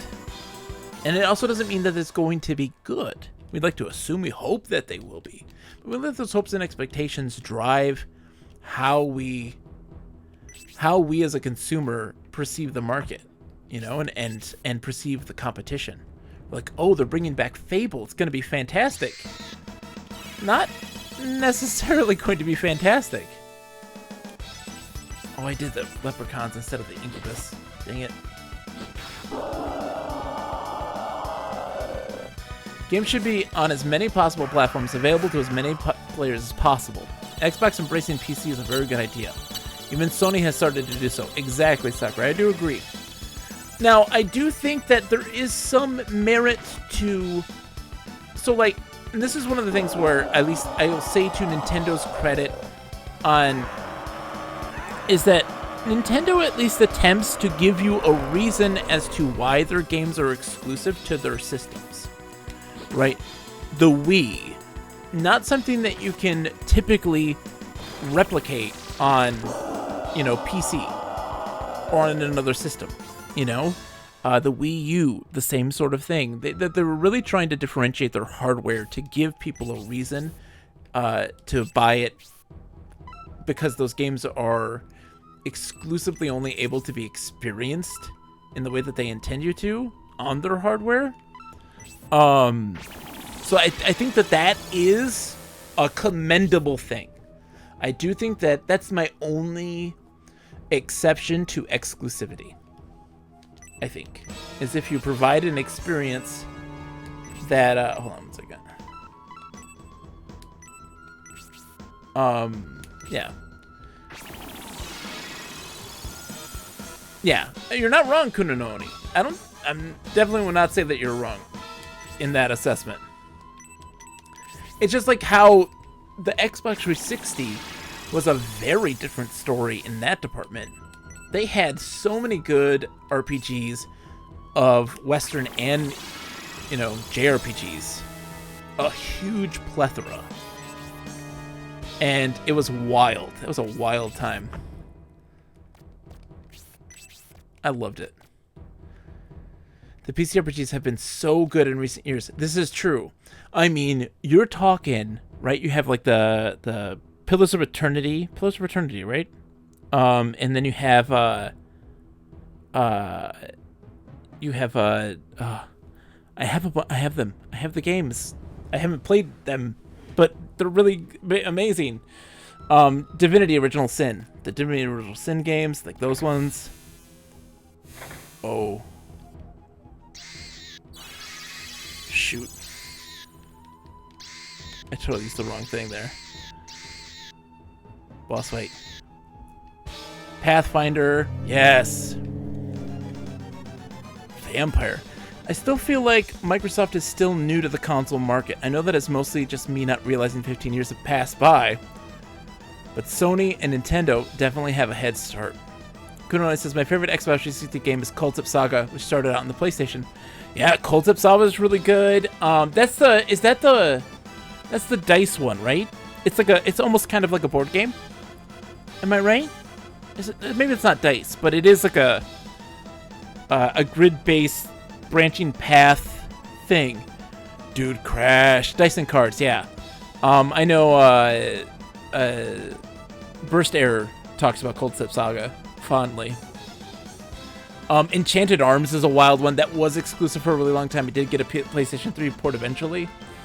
It's Monopoly, but better. I dig it. Alright, let's see. Turd, do your thing. Rhodey. What does Spider Thread do again? Is this a slow? I think this is a slow. And Hellblast 3. Power Spark.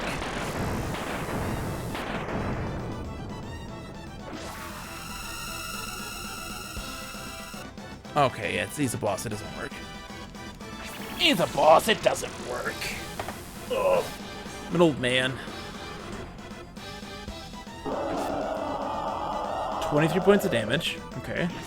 It's a bit of a hurt, but not too bad. Okay, so... yeah.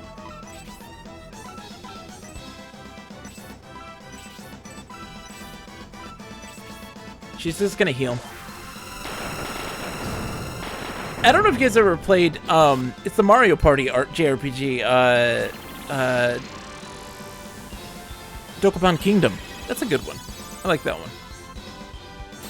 Bloody Flash. Oh, look at that. That's not that bad, though. We've experienced worst. Bloody Flash is not that bad. Got a name change coming up again? I have Dokapon. It's solid. It's a solid game, yeah. Crash, what is your name change?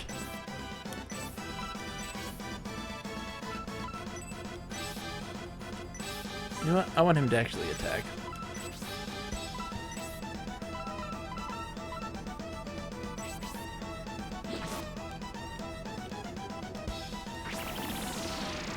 It's happening on Friday night. Crash, what is with the name changes? You gotta tell me. You have had like 50 different name changes. Oh, dude, he sucked Melody's life out. I believe in your name. I love Crash. I love Xanadude a lot. Xanadude's my favorite. OG Xanadude. Sakura and Sega. 17 years. Oh. Oh. It looked with entrancing eyes. Rhodey is entranced. Oh no. Rhodey's entranced. Might be a Wizard of Solid too. All of them are solid. He's just sucking the life out of Rhodey.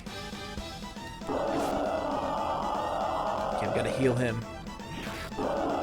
Oh, he's dead! We don't have to worry about it.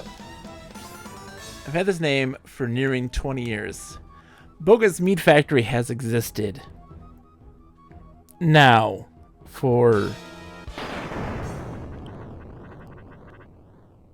yeah, wow, 19 years.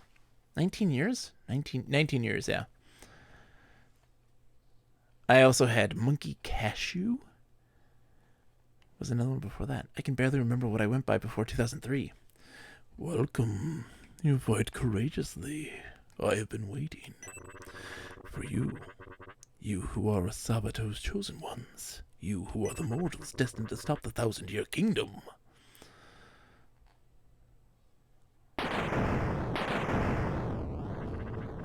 Yes, I see. Oh, that's right. His voice was different. It was, yes, I see. I can see the apostles of light shining in you three. It looks like you truly are the ones. As a reward for your coming, I will give you a demonstration of my true power. Feel my strength replacing your lost life and energy. We recovered all our HP!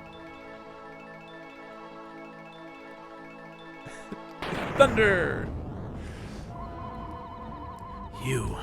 Who are you? I don't believe you're on the side of Enric. Who are you to call us mortals? I am a vandal. Similar to relics, but much more powerful. Why would a vandal help us? If you're a vandal, how can we believe you? It was Sabato who called me back into this realm in order to understand the legend of Vandal's 1,000-year kingdom and the mysteries surrounding it.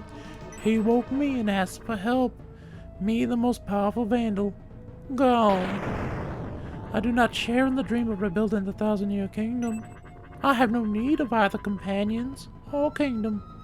As long as I have my peace and freedom, I need nothing else. Salvador's request was a good chance to repay him, so that's why I agreed to help.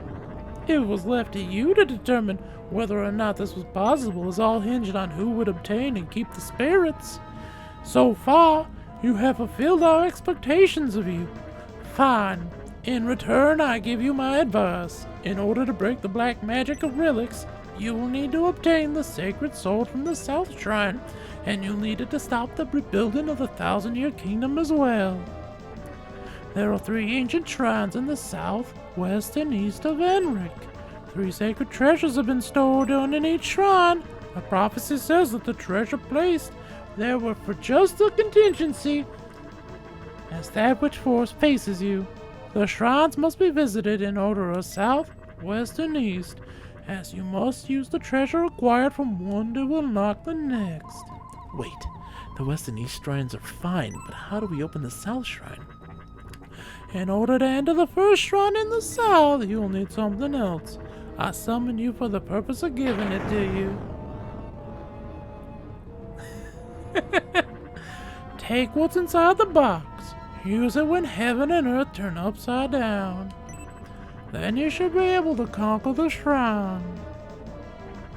Go now. Solve the riddles of the South Shrine and retrieve the sacred sword. Humble Relix's pride at Enric Castle, and find the other 2 sacred treasures that were left behind by the ancestors of the people who cowardly fled beyond the wall paintings, and go to the tower and meet the guardian. Wait, what? That was a lot. Oh, he's the one who attacked me. Calm. So he's a vandal? No wonder he had such tremendous power. Now that I know my opponent was a vandal, I haven't quite got my confidence back, but at least I understand what's happening. It's the fact that I'm no match for him. However, I won't retreat anymore. I will repay him someday. Well, I'm going back to town. Lisa will return from the castle soon, and I don't want her to worry about me not coming back. After listening to Calm, I know that now that you are on a most important mission. I wonder if that should have been, well, it's useless to speculate now. Well, this must be, destiny. This is farewell, but I feel uneasy. I've got a bad feeling about the future. If anything happens, come see us. Hey, what's wrong, Melody? You're usually so perky, you know what I'm saying? Nips and all. And here you are saying things with such a serious look. It doesn't even sound like a joke. Okay, I'll look you up if something has happened, huh? Well, then, goodbye, and, thank you. Peace. How do I get back? Okay, shall we take off too? We should open the treasure chest. The gravity stone. Crash says, I was thinking that I should be Shadowrun for Genesis smells like poo, but that's too long and far too specific. I mean, I would endorse that. I don't mind you going Shadowrun for Genesis smells like poo. It probably does. If I were to smell in my Shadowrun cartridge, it probably smells like poo. Who kicked me in the jewels? The Vandals, I mean, obviously. Helium leak in the house. Now it's sulfur hexafluoride. It's totally Jankum. Crash, thank you for the Jankum reference. Thank you.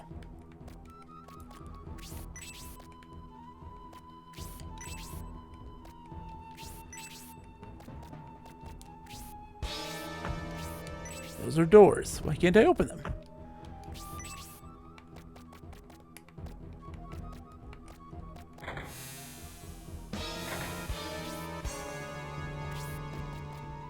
Oh, this is in the house itself.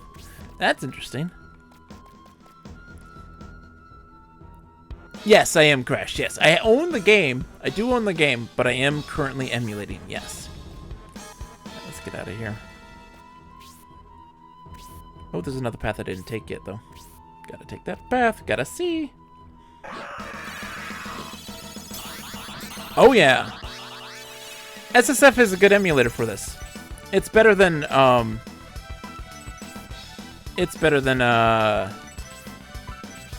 you know, the other one than RetroArch, for sure.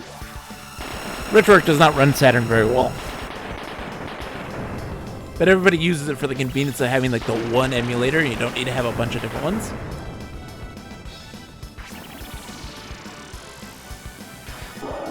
It does have some weird graphical stuff though, Crash. In like the forest areas where like light's shining through, like it gets a little wacky. Because the light is actually like a sprite. And it'll like pop up in a weird way. It displays weird.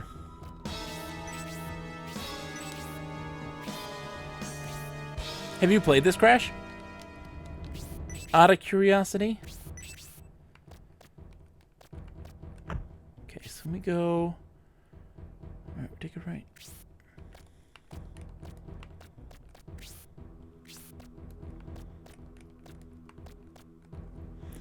Forest areas have been weird. Like every single moment of emulating Samurai Legend Musashi. Oh my gosh, Flip. It hurts that I still can't. It just doesn't work for emulation. It hurts that it doesn't work for emulation. Oh my gosh. Oh, Lip. Just by you talking about it makes me want to play PlayStation 2 games. A bunch of PlayStation 2 games right now. The urge is strong. Alright, let's use our spell to get out of here.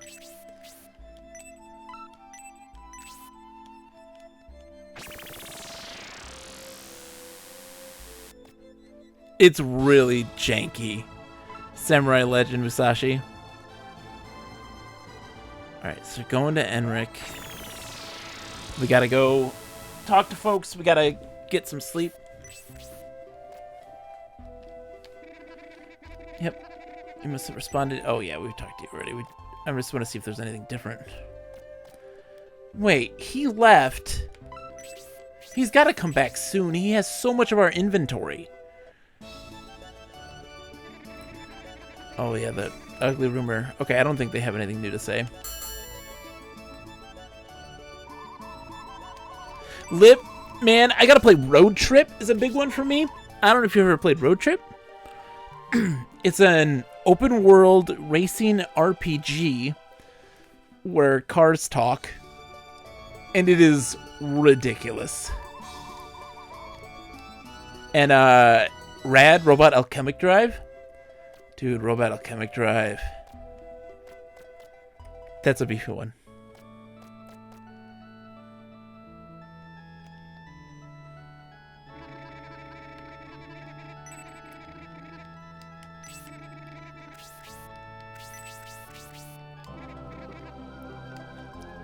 And I have to do the EverQuest ones. Man, Lip, there's another task for you. I had fond memories of Rad until I played it again. What, you didn't like Rad? It's fantastic. It plays like ass. But yes, the controls are ass, but it's so hilarious. It's so hilarious. I don't know who you picked as the character to play as. I want to go in here. Can we go to the castle? Is it really you, turd? Could have sworn you hadn't left the castle. How did you get out? Sorry, but I was instructed by Sage Sabado not to let you pass. I don't know why. Got my orders from Sabado not to let you in. By orders of Sabato, I cannot let you through. Please leave. If you need anything, you're instructed to go to the Far East Village. I wonder why. It's due south from here. They have no connection to the outside world. I think it's a waste of time, but okay. That's what we gotta do. Rad Robot Alchemic Drive is a game where you pilot giant mechs to fight monsters in a city, right? But you do so from the perspective of a person on the street level. So you're controlling the person on the street, and you have to move and navigate to get good viewpoints and then control the robots to fight. But you also could endanger yourself by having them like fight too close to you and like smash the building you're on and that sort of stuff. Yeah. And you control like each individual aspect of the robot. It's really great. Yeah, they all say the same thing. That poor girl got eradicated who lived here, that was here. It's wild, Kunononi. It's wild. It has not aged well, but that's the thing. It doesn't have to age well. It can just be... It can be that wild bold, experimental nonsense that is so interesting. Look up Die by the Sword, third-person action game. Sword arm is entirely driven by the mouse. Yes, Sakura, that's fantastic. It's kind of like what is it? Oh, there he is, Jeff Bezos. What happened, Jeff Bezos? Where's your partner? I thought you were looking for go look for Lisa. Well, Lisa's never been late for anything, but I can't find her anywhere. Of course, I even tried to check the castle, but the gate was closed. I asked people in Enric, but it seems she never left the castle. Lisa's a skilled paladin. I don't think she could be done away with very easily, but what shall I do? Lisa's too skilled to not return unless things have gone seriously wrong, so something must have happened to her. The only person I can think of who might present a problem for Lisa would be Rilix. Do you think she might have run into Rilix while looking for us? Lisa must have entered the castle around the time we left. Of course, Rilix must be looking for us too, so there's a good chance they'll run into each other. Now, Lisa was summoned here by Sabato, so Rilix will probably assume that Lisa is her enemy. Even though Lisa's a skilled paladin, she's no match for a vandal. What shall we do? We've got to do something. If what you're guessing is correct, Melody, are you suggesting that we abandon the king and Forte to die? I mean, at this point, the situation hasn't changed. In fact, if Lisa's been captured by Rilix, we have even more reason to hurry on to the South Shrine. Oh, the South Shrine. I remember. Oh, yeah, Gal mentioned something about that, right? I wasn't really paying attention. I was, distracted, shiny lights and things. If we can find the sacred sword or whatever there, we can defeat Rilix. It's futile for a single individual to fight against the Vandal. Well, my bad. Well, Gal taught me this. Since it seems like our paths lie in the same direction, I suggest we work together. He joins the group again. Yeah, I get it. It's a hard sell for a casual player of games, or a person's like, "What's some fun games on the PlayStation 2?" I wouldn't be like, "Rad." You must play Rad. I wouldn't suggest Rad to anybody unless they're like people who are like, "I want to play something different. Give me something weird and different. Something I've never played before." And it's like, it's time to play Rad. It's time to play Rad. There really is nothing like it. Nothing like it. Oh, look at this guy. What is he? Oh my gosh, Magical Mush. He's so pretty. Pile drive him!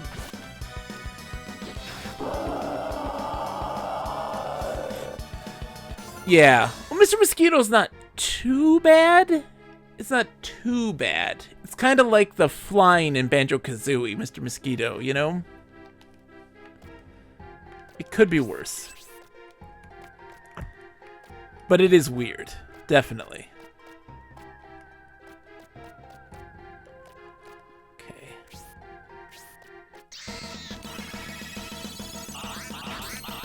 Viking Ant.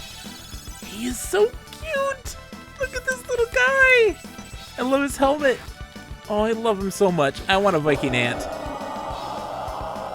He's so cute. Where's Recyclable Sai? I want him to mold me a Viking Ant, please. Oh, I didn't even... Hold on. I didn't even equip... Oh, I did equip the power shield. It's like...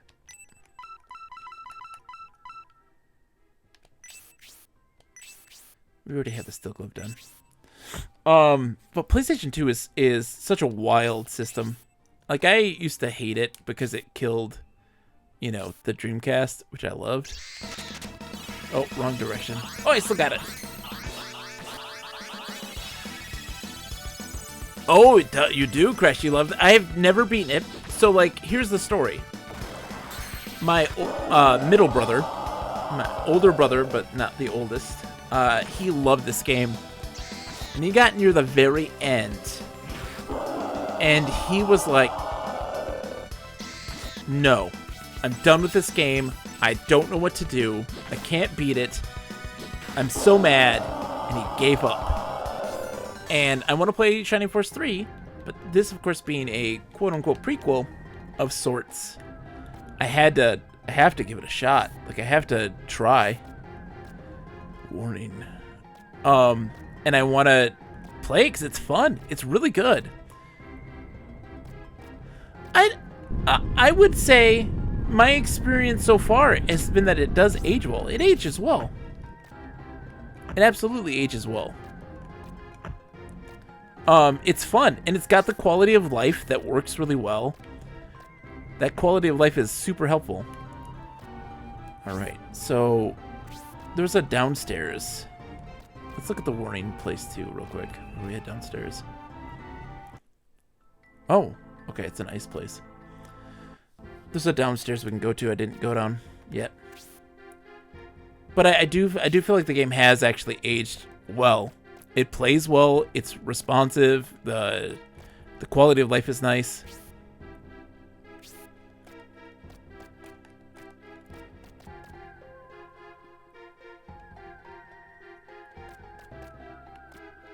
Oh, I see. So we're gonna fall through the ice and get down here.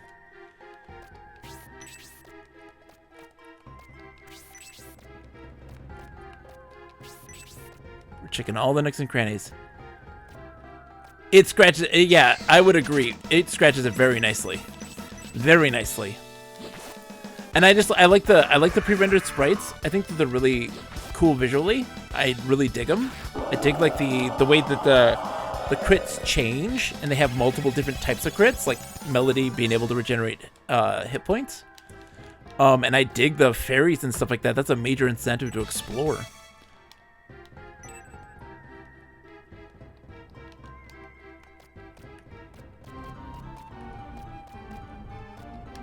Okay, that's it down here.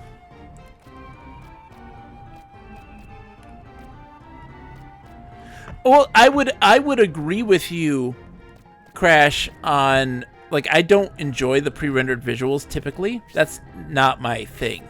So like Donkey Kong Country I think looks terrible. But with this one it's a nice mixture of the 3D environments and the pre-rendered sprites, because the pre-rendered sprites aren't all over the place, you know? Oops, wrong button. But like, I don't like the pre-rendered environments of Donkey Kong Country. Like, that stuff isn't appealing to me. I don't think that that's very visually appealing. And like, using those for platformers also makes it really difficult to, like, hitboxes are strange and they don't feel right. Something feels off. That's always how I felt about the Donkey Kong games. I wouldn't say it's trash, though. The game's not trash. But I am saying... Oh, okay. So we moved 2 spaces instead of 1.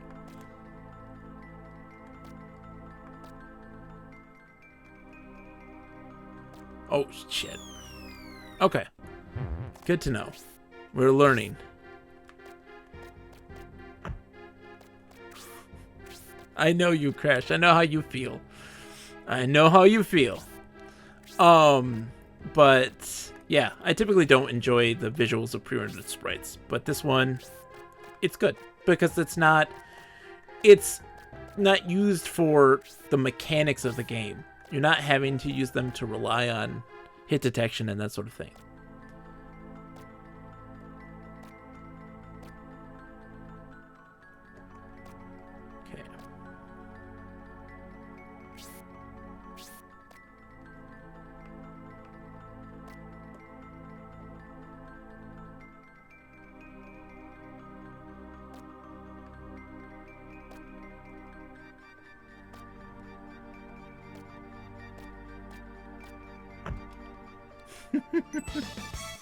Hey, Shadowrun's fantastic. Madden, you know. Okay, so we're giving power bracelet, effective raise, level 2. Oh, we have a life can that resurrects people. That's great. That's helpful. Alright, so we're giving that to She Can Have It and Bezos. I'm going to give it to Melody. She needs the stat boost, the defense.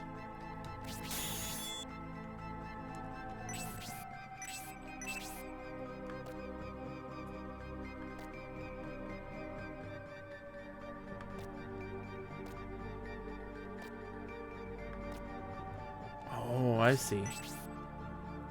Okay.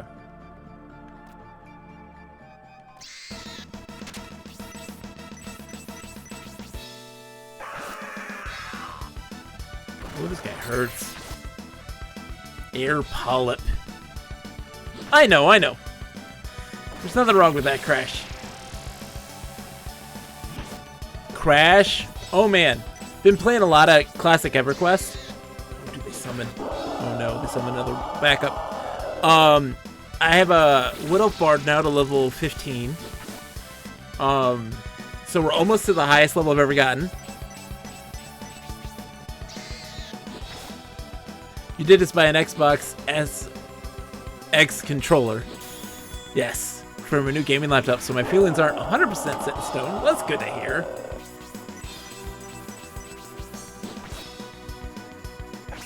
Ooh, spike a lot. It's gonna hurt. That hurts. We'll have to heal Rhodey after this.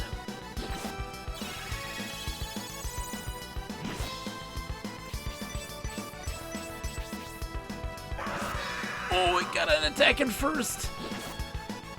Rhodey, you're so lucky, buddy. You're lucky. Yeah, so like my major goal is to at least get to level 30 in EverQuest, and then I'll feel satisfied. I want to play Earth and Beyond. That's another MMO that I was introduced to by Sakura and my good friend Mike. That I really want to play. That looks exciting. Gross. Ah, quiet you. I love it. Crash, we're talking to a person though who's like, I love this MMO that's a children's puzzle platformer MMO. It teaches Esperanto. I'm gonna check it out at least. I will be the determinant of whether it is or not for me. Dwarven Dad, how's it going? The power of our dear little beloved. He's so cute. Dwarven Dad, I love him so much. The bugbear is so freaking cute. Dwarven Dad, in this game, we came across a Viking ant. A Viking ant. What was that? What the hell was that? So how do I get to this thing?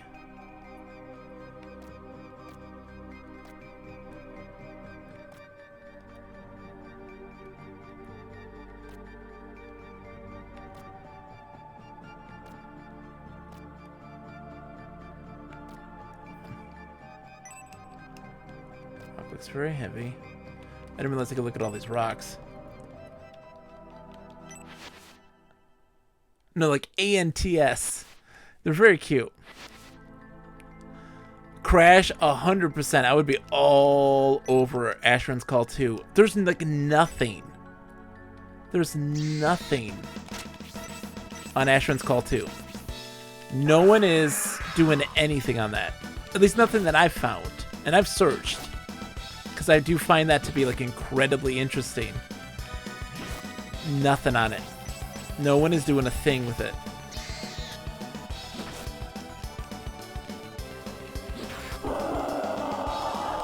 Dwarven Dad, original Asheron's Call is still out there. In a fan server.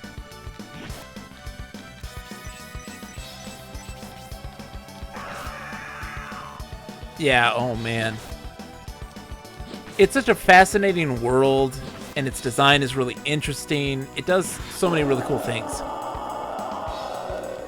So, Crash, I played Project Gorgon before it was, so like in its technical, like before you could even call it technical alpha. So like I got to play Project Gorgon through a good friend of mine, in like super testing. It was 2 zones, a dungeon, and an overworld with a tiny town, and you could grow crops and like that thing, and then also turn into the cow, like the typical like get cursed into the cow, and that's your class. And it was wild, to say the least. Yeah, let's just heal over this. I don't know how it is in its current state, though. You know? Alright. So...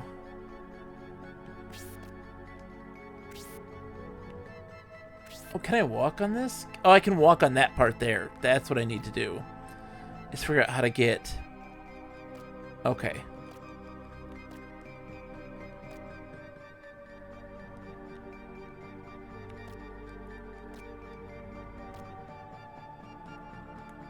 That's not it either.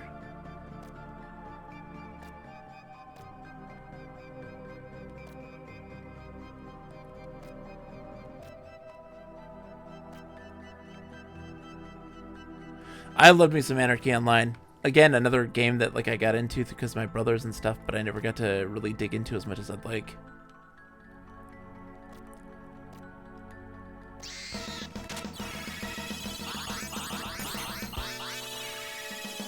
That's why I love... look, you have an MMO from like 2005 and back. I am interested.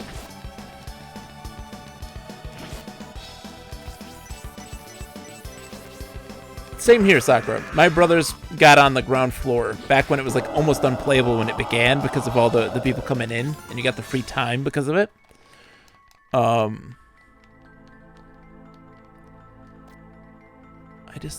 I don't know how to, I don't know what I need to do here.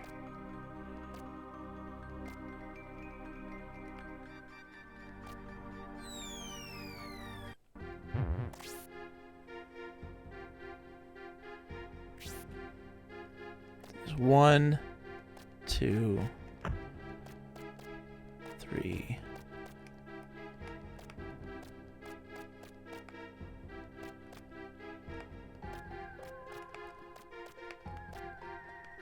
This is going to be hard for me, this puzzle. There's 3 holes. 4. There's 4 holes. Okay.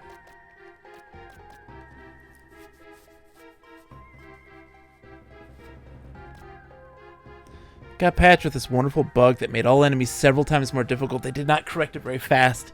And that was the end for me. Oh, Sakura, yeah. I can see how that would be the case.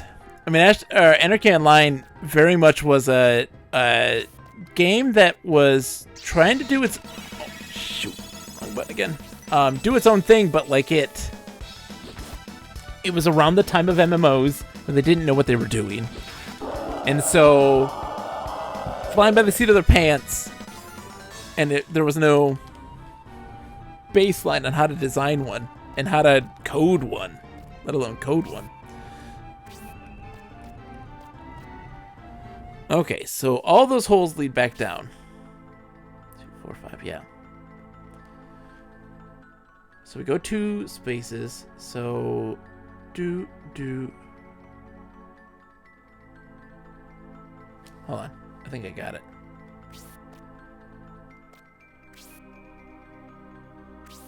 No, that's not right.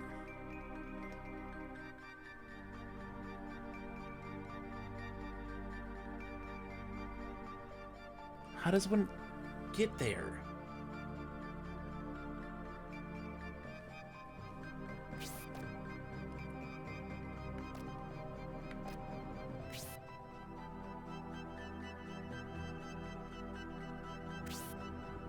That's gonna make you fall.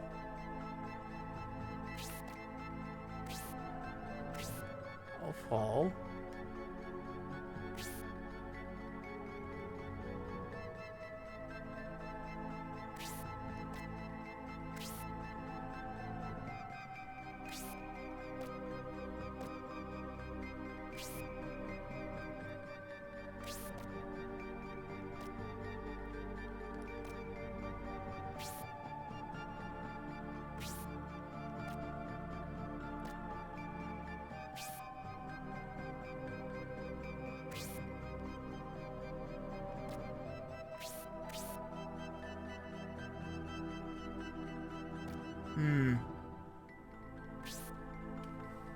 This is complicated.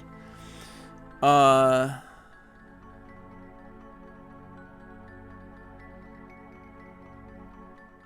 poor brain cannot parse this. Shit.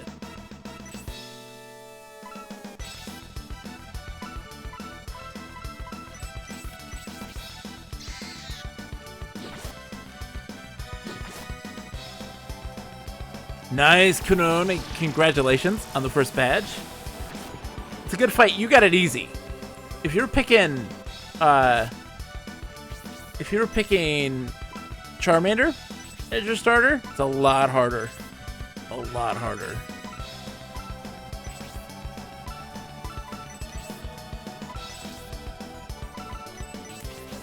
No worries, Crash. I'll be here, my friend. So more monsters. Oh god, we're so screwed. Bulbasaur's the only starter? Dude. No. Dorp Dad, we're not even gonna right now. My Squirtle's level 15. Used water gun and instantly defeated both of them. Oh, hi, Gwendolyn. How are you? Where's Momo? Is she sleeping in her bed? You wanna go see her? Give her hugs. Love you. Found a download of AC2 linked in an announcement from 2013. It looks like they had an AC2 server free with an Sakura. So they had given it like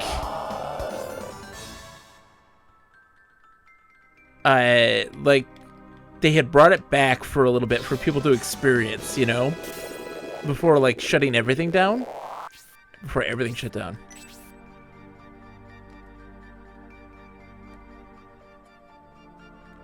You got the installer. That's nice. I wonder if we can... I mean, I'm curious. I'm always curious. How the hell do I do this?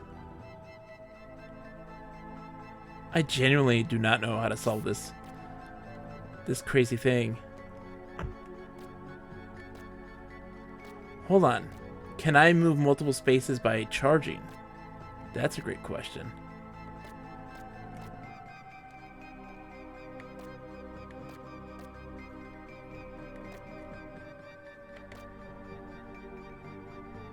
No.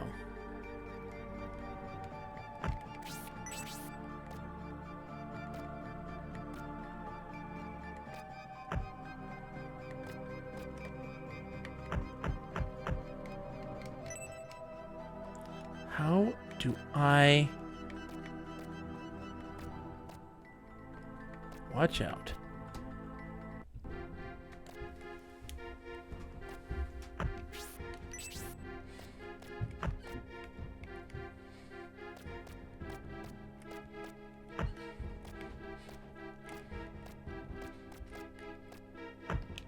Yeah. It's a sliding pistol, but I have no clue. I have no clue. Not even remotely.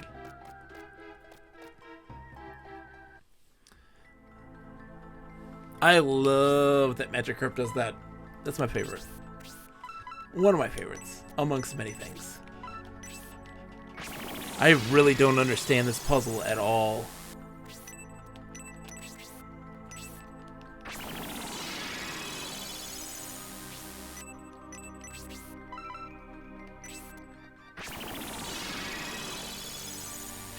Okay.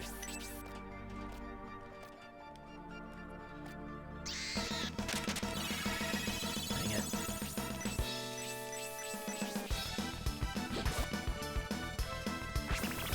Oh, Sparkle One! Oh, it hurts. He's delicious, Quiet Lip. I know Glip has a distaste for the Pokemons. That's not his thing. In the slightest. Oh, geez, Spark again? Oh, he ran out of MP. Thank God. Thank God I ran out of MP.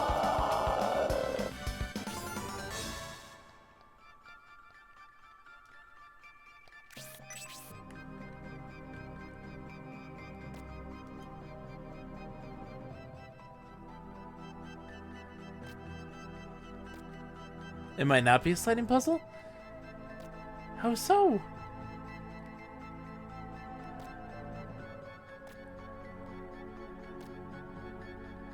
Oh, how did I get it?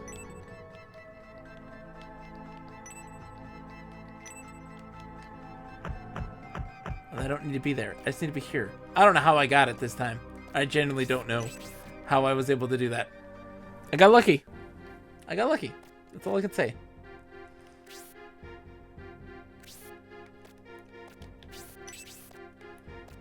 Alright, what are we health-wise? Yeah, we're fine for right now, at least.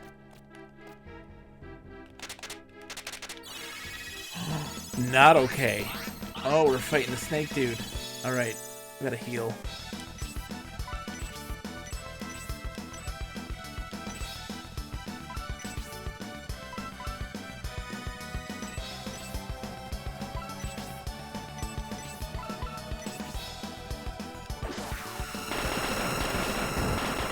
Tail Viper.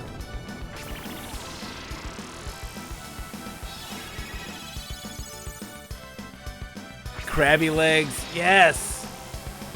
The Toro steaks. The Slowpoke tail, hello? Slowpoke tail. The beefiest. The beefiest of the beefy.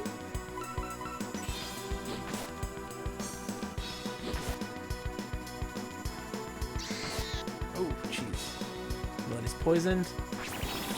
Huzzah! The Night of the Roxbury. Hey guys! Oh,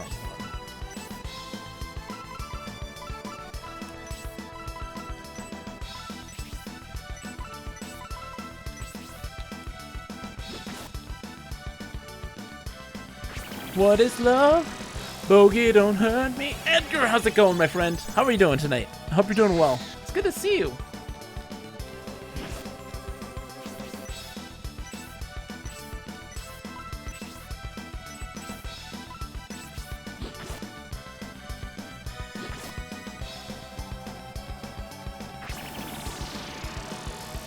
I feel like we're gonna see this guy a lot because, right? Because we saw him moving around. He's blocking the path, so like, we're gonna fight him. Then he's gonna retreat, and then we'll have access to the rest of that part of that dungeon. He'll block it off. We move around. We do that on and on and on, and back and forth and back and forth. We're all just chilling, man. Talking about Pokemon. Edgar, are you into Pokemon? What's your favorite Pokemon? You look like a Squirtle kind of guy.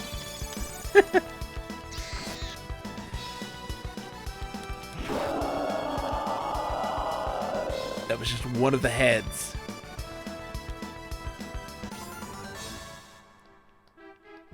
That was pretty good. Alright. Oh, so now we're connected back. I see. That makes sense.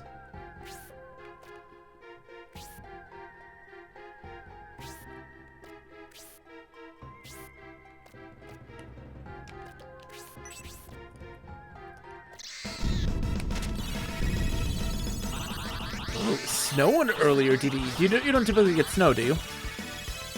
Yeah, we're just hanging, having a good old time. Fireworm. Blocked it. No, not flames! Stop with the magic attacks. Dude, that hurts so bad. No matter what, that hurts.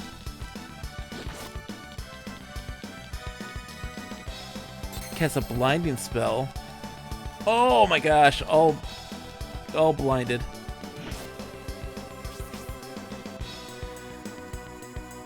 Oof, 80 degrees Fahrenheit. Not so great. It's been changing lately. Truer words have never been said.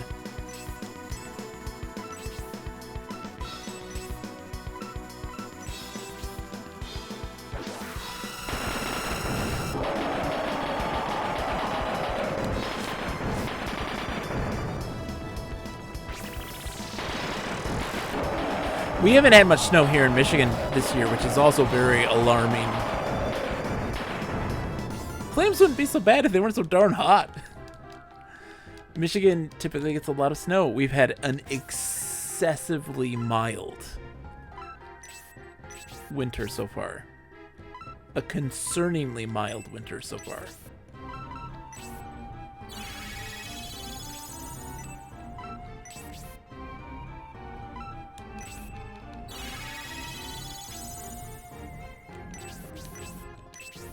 Okay.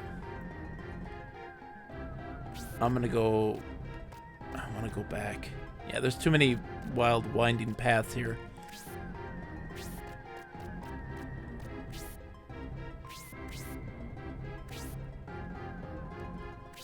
Yeah, gone that way.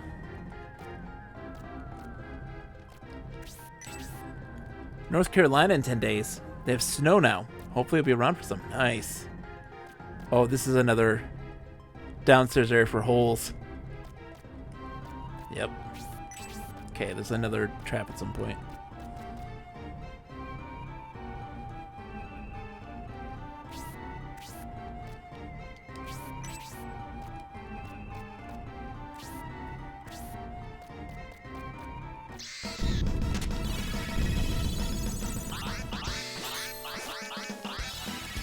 You've never seen falling snow besides flurries?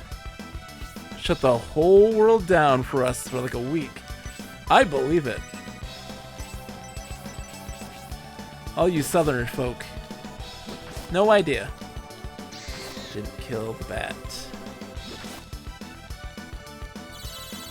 Nah. Not okay.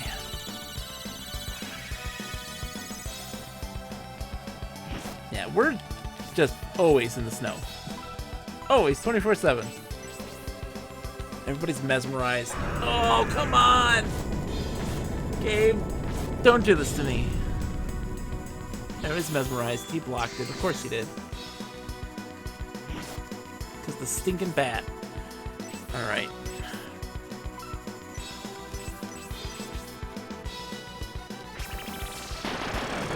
But yeah, no, we had like 6 inches in like December at some point, and that's it. We haven't had any snow besides flurries. Less than an inch every time.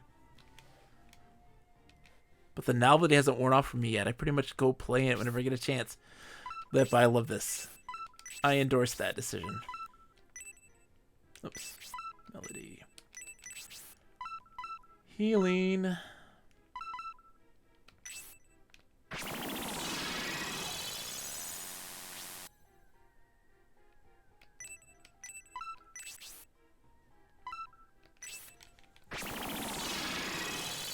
Okay. Had a school snow day or two here last week, northern outskirts of DC, but I went out shopping today in a t-shirt and a hoodie, which I've been fine without.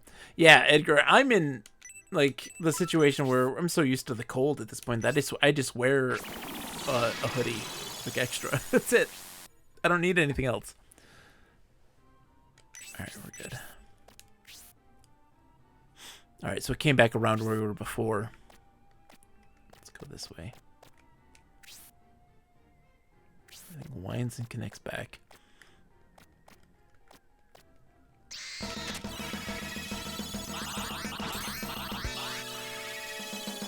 But this just means we're going to have a really hot summer. You know, having such a mild winter. It kind of goes back and forth here in Michigan. We always kind of have a super mild winter, a super heavy winter, super mild winter, super heavy winter. It always goes back and forth. And then there's that weird day in February where it's like 70 degrees. Danger. Okay, hold on. Jeez, these mazes are getting really... It's not time for me to go down here yet.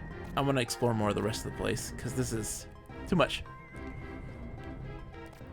This is a big map. Oh, can't. There he is, little son of a bitch. Supposed to get down to 18? That sucks for you. That's cold. Even by our standards, that's cold. We had just the wind chill issue, you know? Like, everything is... Like, it can be 20 degrees and be fine. But our wind chill makes it be like, it's 20 degrees. It feels like -5.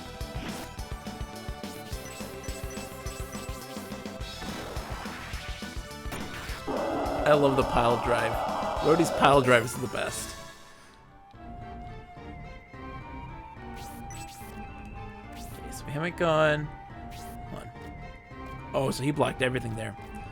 Okay, so we... Oh, there's one other spot we haven't seen. We've seen a couple things we haven't seen, so let's go check out that stuff real quick.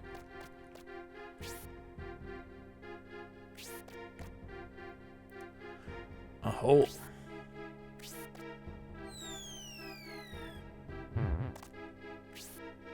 Okay, makes sense. That makes sense. Alright, so...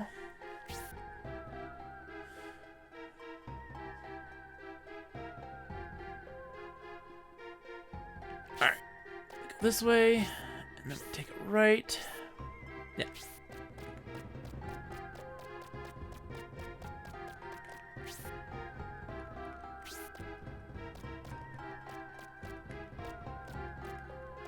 Oops.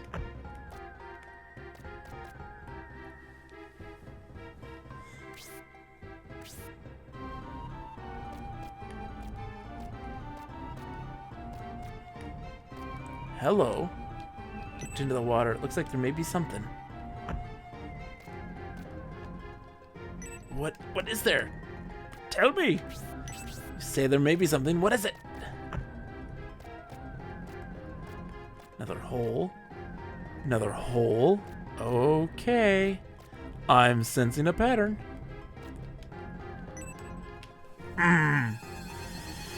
Give me the fairies. A succubus! Ripping us.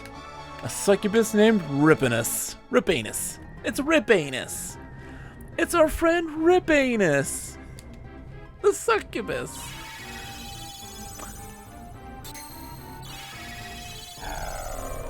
Ripanus, everybody. Humidity makes it below 50 awful. When I was visiting my folks in Louisiana, there was a day in the 40s. High humidity as always, with the wind. It was brutal. Yep, Ripanus. That's their name. That's their name, though. Like, I'm not trying anything funny there. That is their name. Ripanus.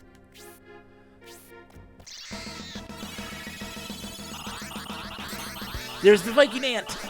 Dwarfin' Dad, the Viking ant. Hubba hubba.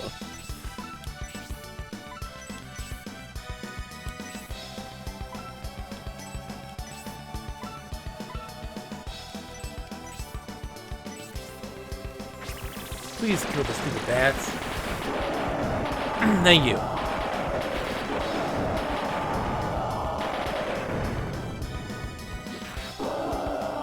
Perfect.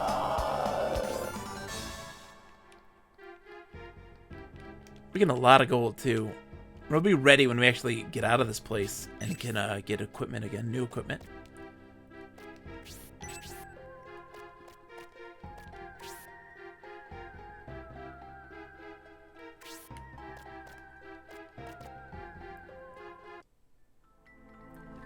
That's what I said! I said this! These are things that I said. Rock looks very heavy. Things that I said for 5,000, please, Alex.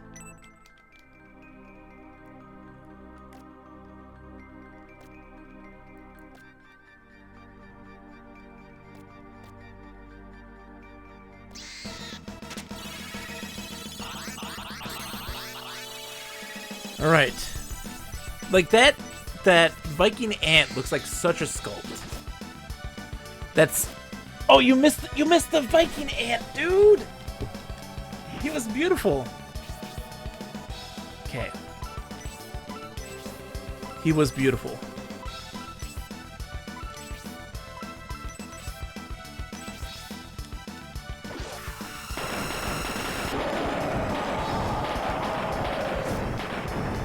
Now we're fighting air polyps.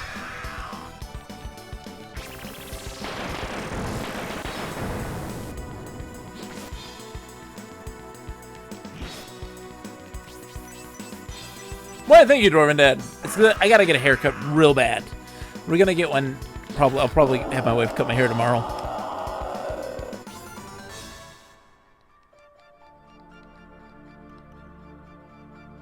Is this a first-person slide-in on ice puzzle? It absolutely is.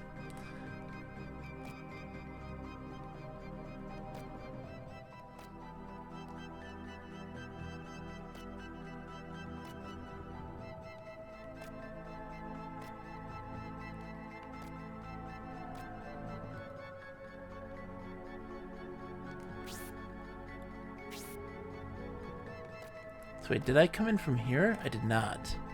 I did not.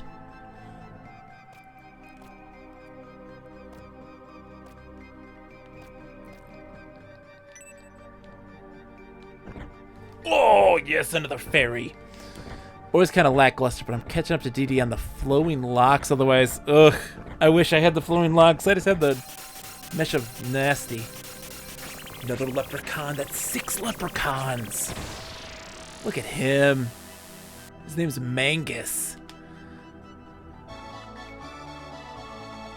Mangus has joined the group. Look at him.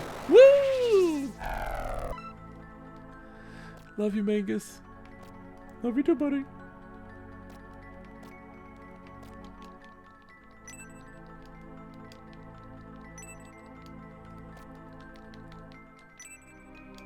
You threatened to cut it? Why would you threaten such a thing?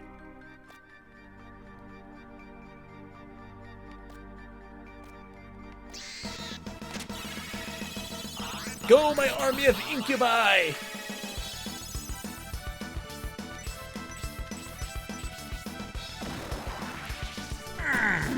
Mesmerize that stupid air polyp.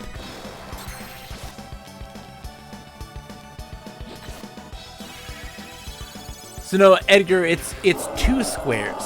So you move 2 spaces. You don't go square by square. So one movement is 2 squares now.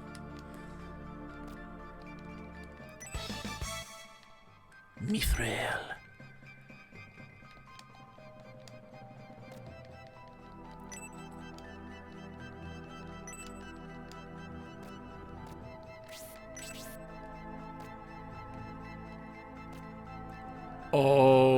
Oh, dude, dumb game. Alright, so boink, boink, boink, boink, boink, boink, boink, boink.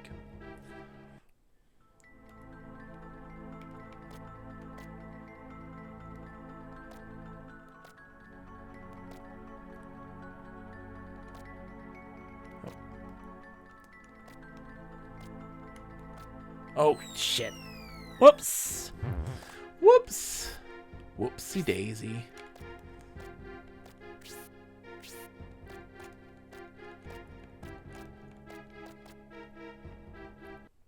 Okay.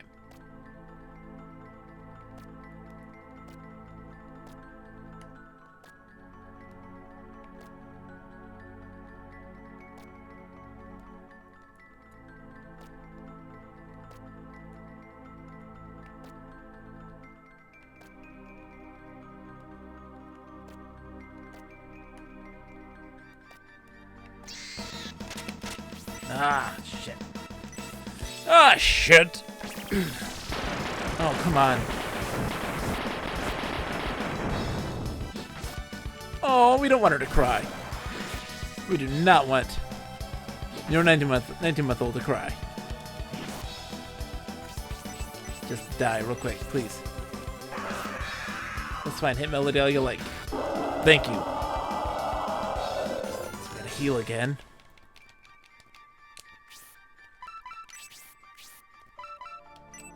Oops.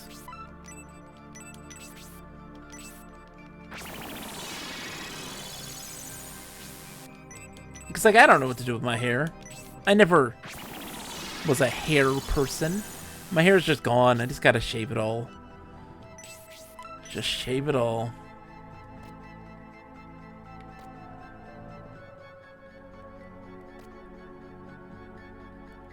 How do I do this?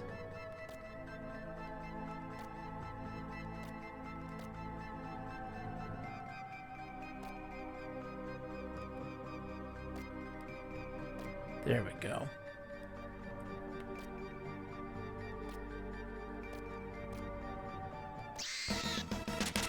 Ah. Take a normal attack. That's when you start doing that lightning nonsense.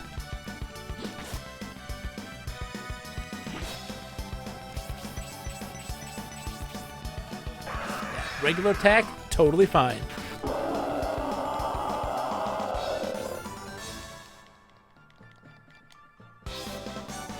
Jeff Bezos! He's level 17. I've babysitted enough that I've seen it happen firsthand. Yep. Mine used to, when they were babies, but not anymore. Now they just make fun of me. My kids got their haircut today, actually. And my youngest was like, I want my haircut short. And so she got her haircut short. Like, shoulder length. It's wild. Okay, so we're on the other side now. How are we health-wise? Melody, you're fine. Here we go.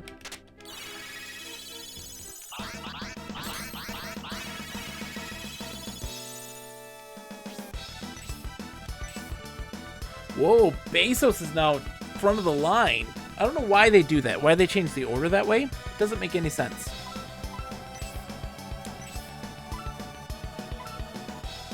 Just do a normal attack right now.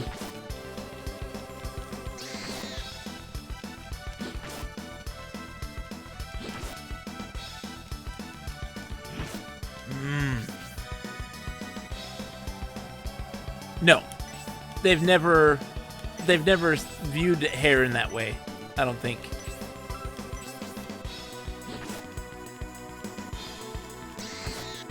Ooh, Melody, that hurts.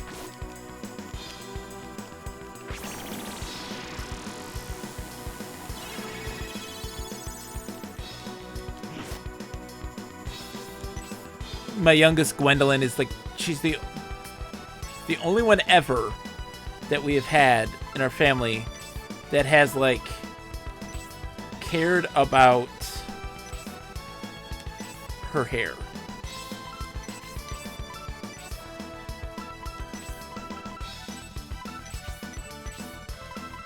Roz doesn't care, my oldest. She doesn't care. She's completely oblivious to the world. Aww! That's okay. It's still cute, I'm sure. But no, my kids don't have a lick of emulation in that regard, at least. But my oldest is like, wouldn't know what to do. She wouldn't know what to do. This is her own little world.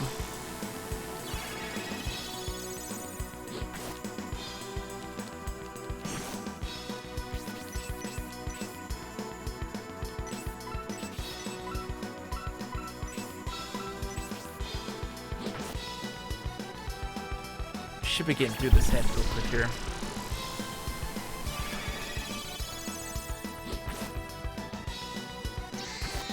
Ugh, Melody.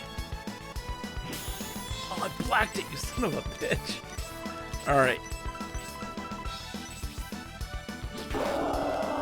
Much as this pandemic scene sucks, at least all this mask wearing has given me the opportunity to grow in a halfway decent Amish chin strap. Dig it, Edgar. I approve. Antidote herb is found. Yes. Okay. She's running low on MP, man. Alright, let's just use a herb then.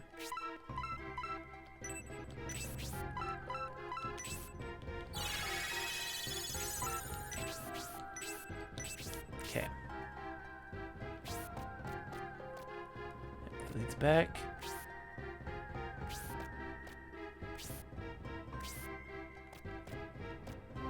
Oh, hole.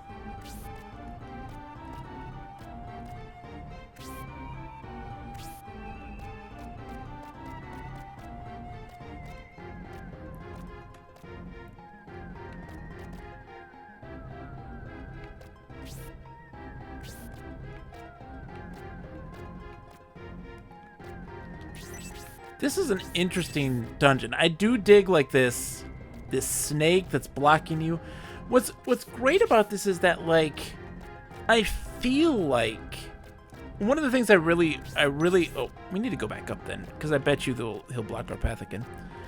I've always felt this about, like, the 32-bit era. Ooh, look at you! He's beautiful. Venom zombie? So it's me too, and I usually have no facial hair. The thing is that, like, the 32-bit era of RPGs very much are trying to, like, emulate, like, anime a lot more than the previous generation of RPGs. And I think it works super well. Like, this is a well-paced game for streaming, where we're like, oh, we made it through the mansion. Now it's time to go into these caves that are being blocked up by a giant snake for us to get to the city. And, like, a stream is us getting through that dungeon. You know? And, like, there we go. End of the stream. We did it. Hooray. So there's that blocked. Hold on. Oh, we gotta go this way, the other way.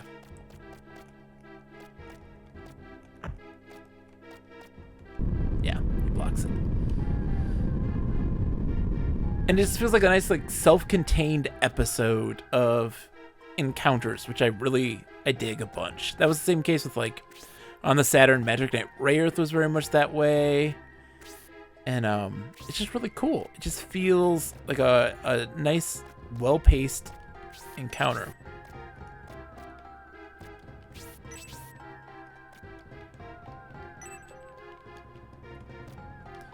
It looks like there may be something.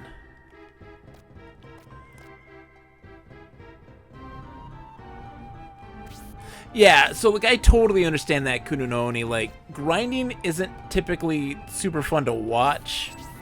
But you can pull it off. You can pull it off. You just have to really work at it.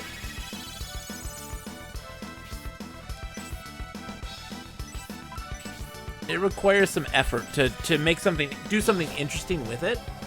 You know, like in Pokemon, like being able to name the stuff, like that's...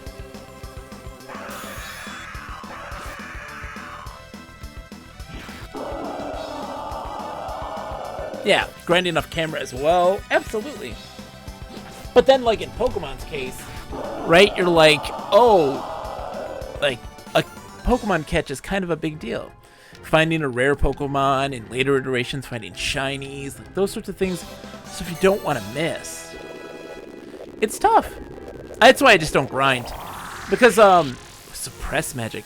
I don't grind because, for me, it's more exciting to get into these big fights, you know? There's a lot more tension involved. Excuse me. And you have to really use, like, the mechanics to the fullest of your abilities. Exactly. You also just have to be able to talk. I mean, look, I'm not the most exciting person, but I just talk a bunch. Yes, another fairy! Oh, nothing feels better. Nothing feels better than getting a fairy. Like, the thing is, we needed another pixie too. We've been low on pixies. Probably our weakest one are pixies. The thing is, that's so fun about this is that it's not an excessive amount of things that you need to explore to find those things. Did I miss? Oh, I missed a spot. Oh no, we have to go back. Because I know this is going to lead onward into the dungeon. We have to go back, Kate. Look at him! Dwarven Dad! Look! Dwarven Dad! Look! Ant Vikings!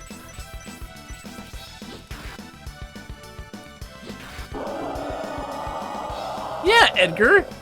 That's the thing. Like, he's going berserk. It's just you can be entertaining. You can create a story in your head. You can do some improv. Like, you can just be silly and dumb. Like, that's part of the fun of streaming. Is that, like, it's meant you gotta just be social. Where are the Viking uncles? I'm telling you, there's no Viking uncles. It's just the ants. It's just a colony of ants. all working together to keep the colony together.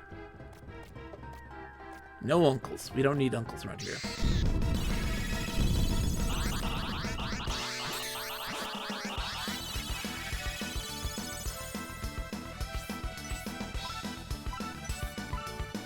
Turd's back on top again.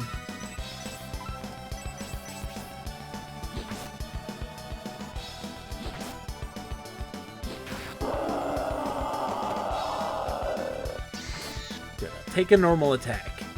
Just don't do your stupid fire thing, please.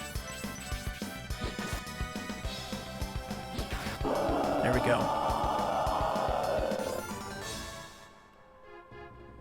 It was you, but you know it was you, right? 2 hours of Avada Summon hanging out while somebody else can't survive. Edgar, no. I didn't even know. It was me. It wasn't 2 hours. It was 4. 4 hours of just sitting there while someone else can't form me. You're right. You're absolutely right. Oh, hey. Chest Ghost. Long time no see, Chest Ghost. How are you?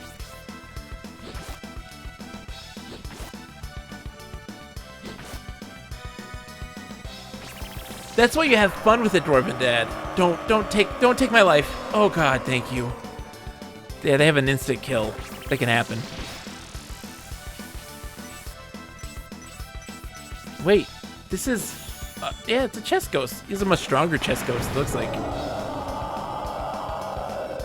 I don't mind a Dwarven Dad because then I can interact with the zone at least, you know? And like tell jokes and be stupid and silly. As long as I can do that, I'm fine. I'm fine with that. I mean, the last EverQuest stream that I did, we just quested in Kinos. It's an army of Viking ants.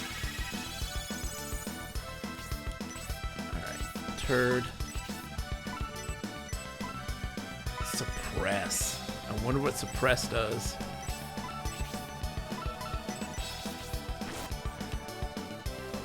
I don't like the waiting, Dwarven Dad. I think you're right. Like the waiting for like, oh, I need to kill a certain mob. It's gonna be forever. Like for instance, we're requested in Kinos, and it's a simple intro quest, right? The shopkeeper has a rat up in the second floor, and you want you to bring its head. Well, the head is like a 5% drop. And so you'd have to kill that one rat and then wait for it to respawn in 5 minutes. And then try again and try again. Like, that isn't enjoyable. It's not. Could be better. It could be worse. But it could be better.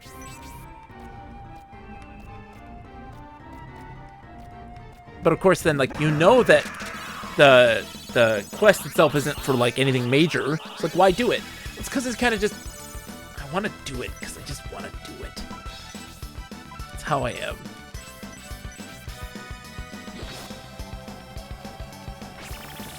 That's what we did. We just did stupid little minor quests. I collected taxes for like an hour in EverQuest. Why?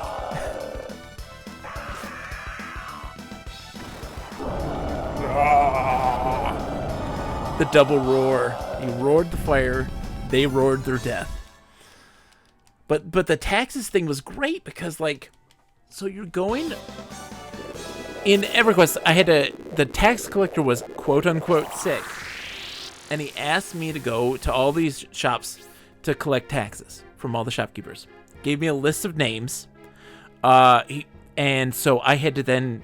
I wrote them down. Find all of them. Type in, like, hey, I'm here to collect your taxes. And they complain. Some of them complain, and some like, oh, I didn't realize it was that time again. Here you go, no big deal. And then other people, like, there's one of the shopkeepers, it just responds, does not say a word, and bursts into tears. You don't get the tax money. So you have to say, like, why are you crying? You have to type that. And she's like, oh, this vagabond stole our money. And his name is something like, she got, like, the name wrong, you know, because she didn't know. And if you come across this halfling named that, like, get our tax money back. He's in a bar. You ask for it back, and he's just like, I'm not going to give it back to you until you tell me that you want to lick my furry feet. And you have to say that in public chat. And then, like, the bartender laughs, and, like, all the people in the bar, like, all the NPCs emote that they laugh, and like, oh, that's a good one. Oh, it's great. And I just love that so much. For me, that means the world. Dwarven Dad, when I play Final Fantasy XIV for Emma Monday, you're more than welcome to come along for the ride. Because I've never played it. I've never played 11. Did I say 14? I meant 11. I never played 11 at all. I hear it's good. I hear it's a bit of a grind, but I do hear that it's really super interesting. I wonder if there's a vanilla server. You don't miss 14. Have you played 14? Everybody loves it, apparently. It's like the best thing ever. Everyone says it's the bee's knees. I like the old school design, There is a vanilla 11 server, I'll be playing that. Cause I feel like with those MMOs that have been around for so long, that it just becomes really bloated, and it's not even remotely. It doesn't fit the vision it originally intended to be,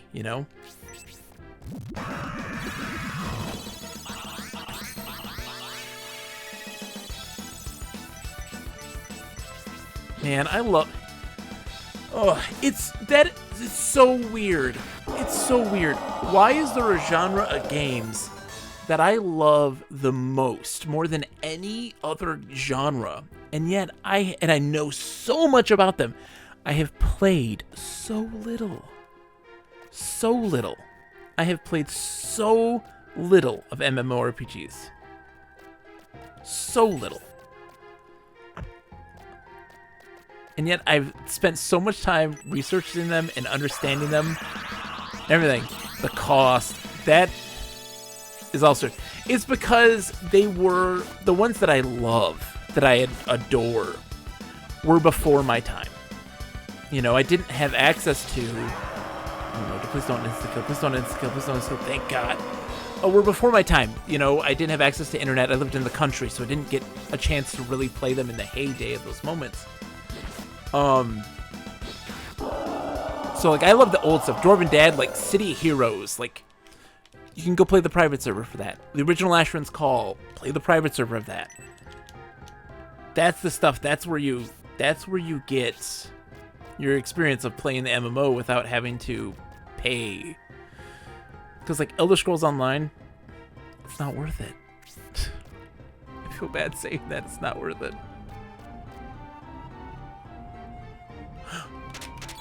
Can I get him with this, guys? Oh, I totally can. I thought I could only do the front one. Wow, we didn't have to do a sliding puzzle for this dude. All right. Oh, let's do suppress. Oh, we can't. What does suppress do?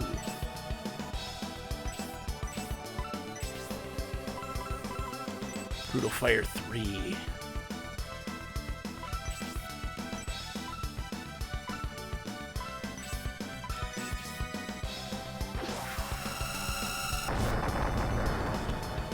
Dude, Dwarven Dad, Vanguard's on that list, baby. We're gonna be playing some Vanguard. The private server for it currently, it's not fully functional yet. They're working on it, and there's dedicated people still working on it, actually very hard. But it is not yet there. It's almost there. Almost there.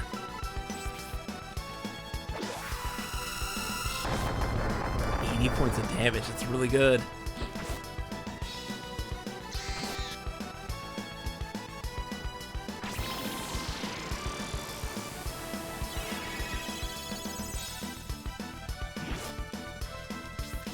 %.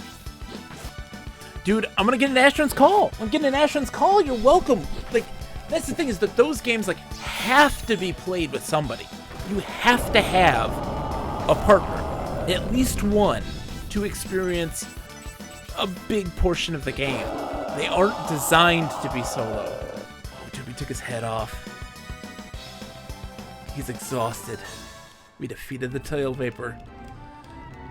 I wonder why it's called the Tail Viper. I bet you his heads aren't the real monster. It's his tail.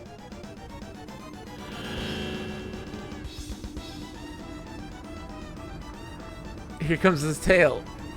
What did I say? What did I say? There's his tail. It's the head viper. Oh! We were fighting the tail. This is its head now. Oh god, we're so dead. We're so dead. Okay, hold on. Basso. Rhodey. Brutal fire, baby. Hold on. Can Turd... Still can't, okay.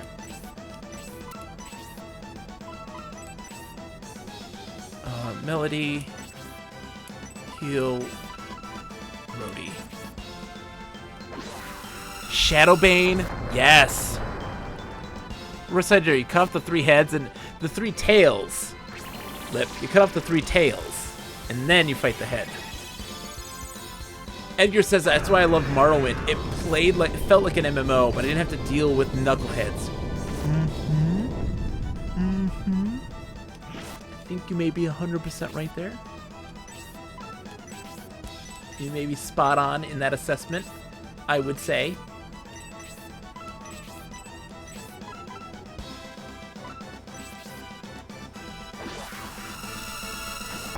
I do too, Dwarven Dad. The pre-rendered sprites are fantastic in this. I don't typically like that art style, the pre-rendered sprites, like the Donkey Kong Country style stuff, but this is fan-freaking-tastic.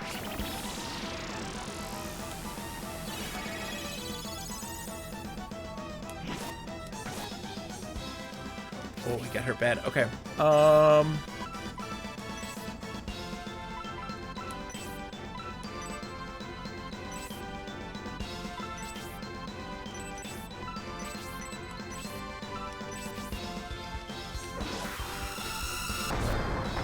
Everything feels dangerous in this game too. Like there are these moments where we're like, oh yeah, we're doing great, and then a boss fight comes. I'm like, this point, our resources are whittled down. It's a major test of attrition. Like we're really having to struggle to stay afloat, and it is beautiful in that regard. Like my healer is almost out of mana, you know?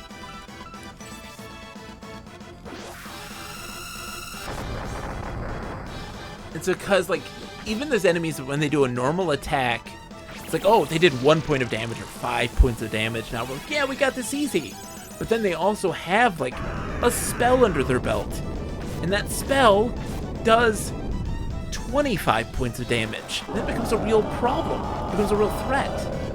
And when there's, like, 2 enemies that do that, that can do that, it becomes even more dangerous.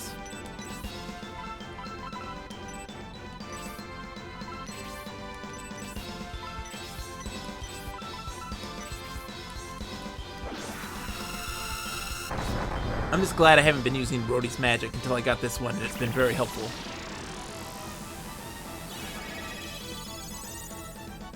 Yeah, there are some moments, Lip. It's had some moments to shine, but surprisingly, you're right. I feel like the Saturn has such beautiful music. It really does. This is not an instance of that. It's its weakest point so far. Absolutely. Weakest point. But the Saturn, oh man, listen to the Albert Odyssey soundtrack. Oh, and Dragon Force, which we played last year. Such a good soundtrack, such great music. I loved it. Poisoned. Oh, he hit her so bad from that. Alright, so Turd.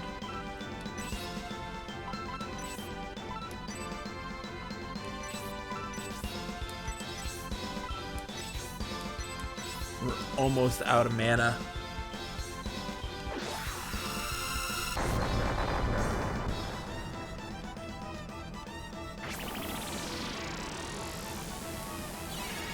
This is getting treacherous. Scorching fire, come on, man. please die. Please die very soon. I'd love nothing more than for you to be not live right now.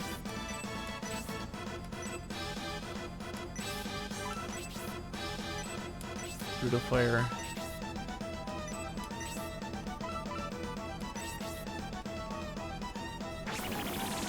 Oh man. Please. Just kill this damn thing.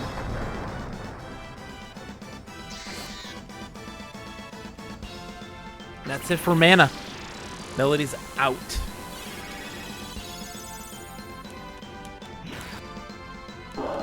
Yes!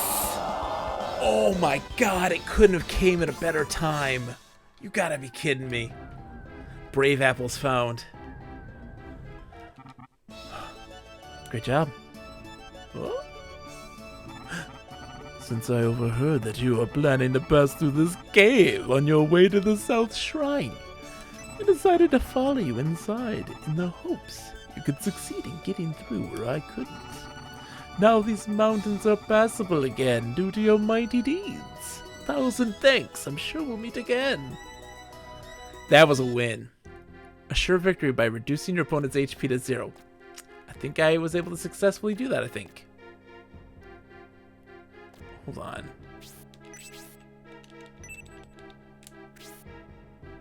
Wait. Oh. I'm going the wrong way. Okay. Just... We're fine. We're fine. If any enemies pop up right now, we are fine. Oh, that's... Okay, that's leading back. Okay. Far East region. I like it. This is a danger on it. We want danger. Whoa. Okay.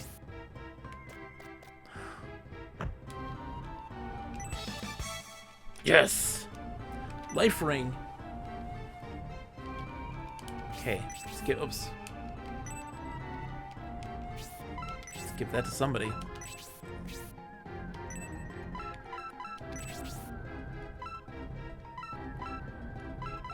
Big increase in defense. I mean, that's gotta go to Melody then. She's our healer. She needs the defense. She also needs the increase in life.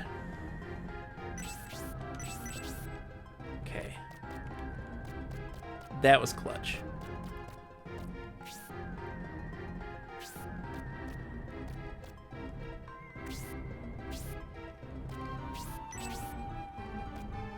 Oh, come on, man.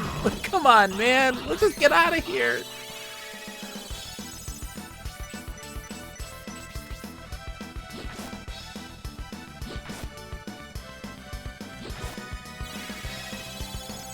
Nice heal.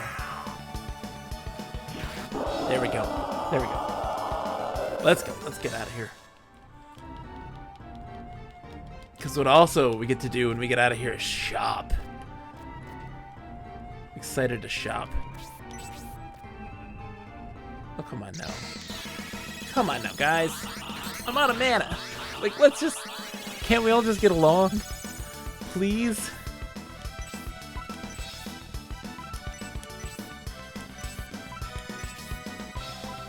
Yeah, I can't do anything.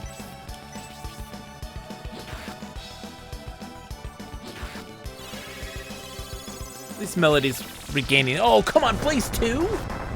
I did not know you guys had Blaze 2. Please don't do another Blaze 2. Spark? It's me. That's me doing Spark. Having a conniption. No! No! I don't have any. I don't have any. Just stop and die. Thank you. I don't have any mana, man. It's all gone. Swallowed it all, man.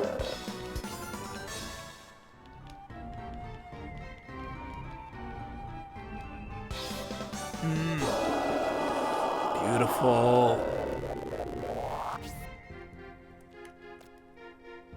I just want out of here. I just want out of here, please. Stop this. Are you guys for real? Okay. Okay, hold on. Turd. Heal. Just a little bit of heal. Turd.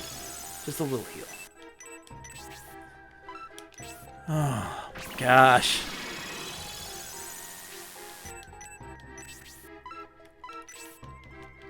Hope they didn't have families. No, they had a lot of nieces and nephews. You know, they did have families of sorts. Of a sort.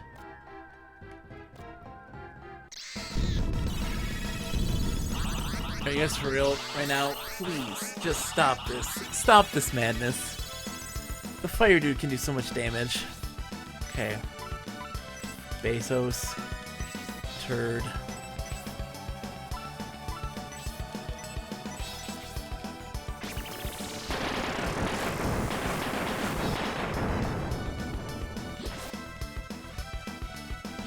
Just please do a normal attack. I just want to. There you go. Thank you. Cast a blinding spell. No, please don't. It didn't work. It didn't work. Somebody was. 2 people were engulfed by illusions. It blocked the attack. Stop this. No. Attack the fireworm.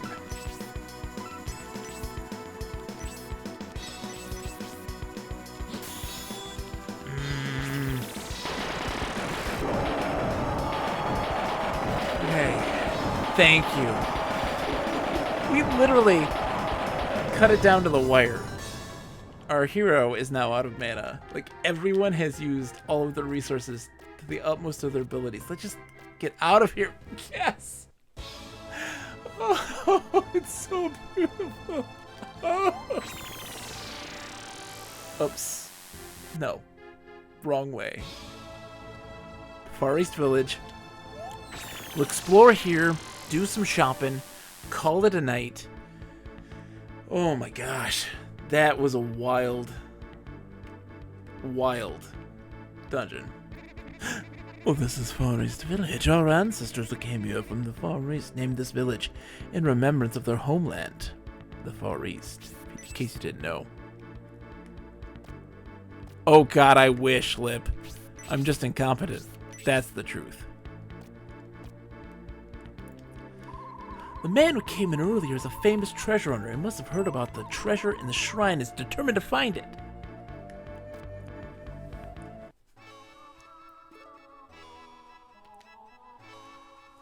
Hey, welcome to my shop. What weapons are you looking for? Take your time and look around. Okay. What do we got? Leather robe, yep. Goodbye.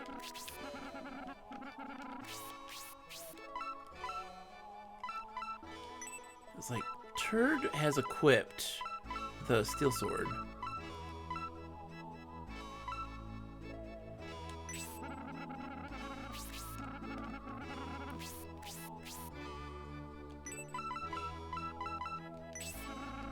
Middle shield's gone. Man, Lip, I wish I had that talent. I wish I had that talent to cut it close for quote-unquote content. I do not. I don't have that. It's just not in me.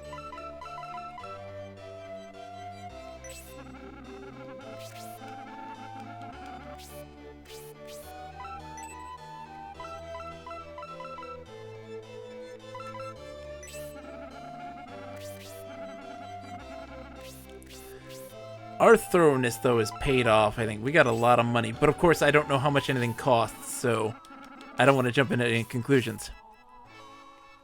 Aw, Lip, you're too kind. I love hanging out with you too, Lip. I wish y'all lived much closer. It's so lonely. The Gravity Stone. That's a rare piece. I'll be glad to take it out of your hands. No.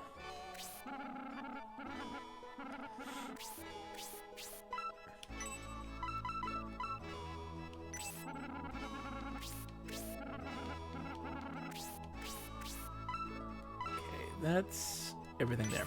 Okay. Yes. Bye.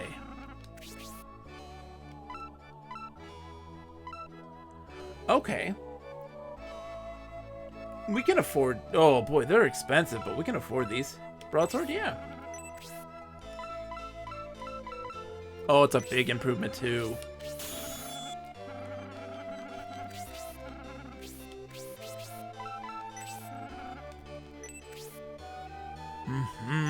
Jeff Bezos.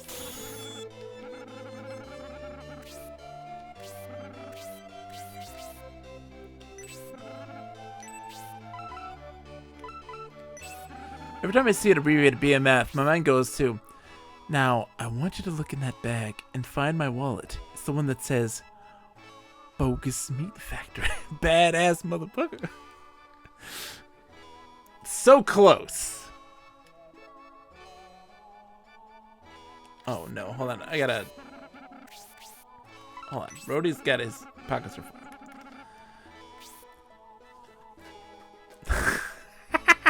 Thank you, Whip. Rhodey, you can sell one of these. 15 gold coins, what a steal. Oops. Yes.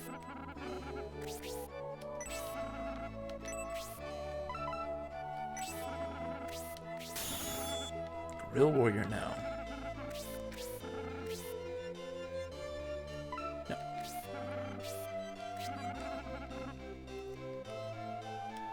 Whew, man. The origin of the name Edgar is not too far off from the reference within which you are referencing.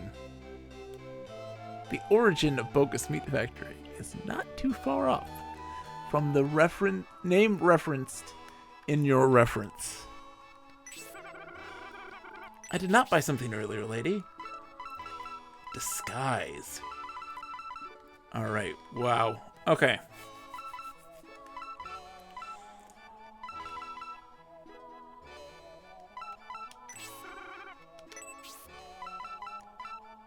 Ooh, increases his magic defense too. That's big. Hold on. I just want to see.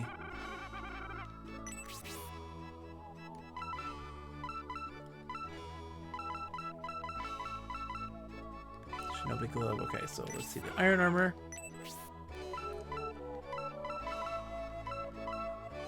Oh man, Bezos, 100 defense. Yeah, that's. I just want to see. I feel like that's 4,000. So the armor, and then there's a breastplate that goes over top of it, right? Yeah, there is.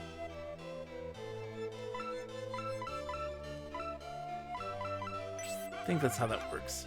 Let's buy the armor, and then we'll the big one, and then we'll see.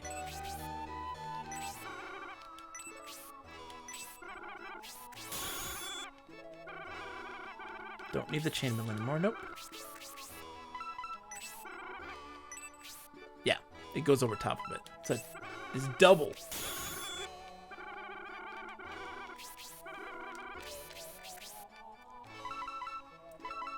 Which means, oh boy, there's a lot going on here. We're gonna run out of money fast. Shinobi Glove? It's only 4.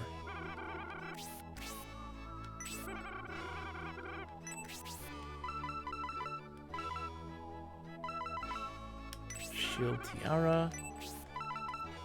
Melody's absolutely getting that.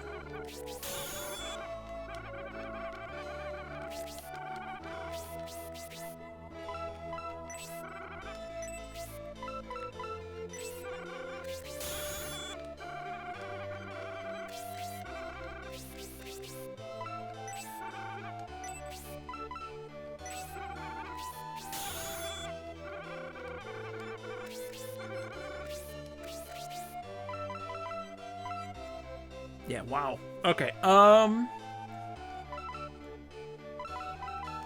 we just need to keep... Rhodey isn't very defensive. And ooh, that increases agility too. We're absolutely getting that then. I think we're just gonna buy everything. Yes! Got a buff turned out. We gotta buff that turd out.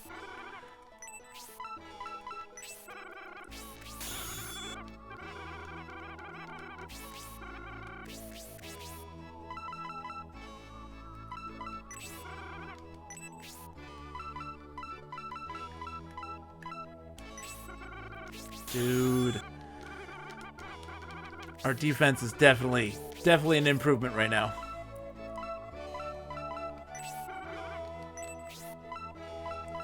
Oh, perfect. Okay. Perfect. That's it.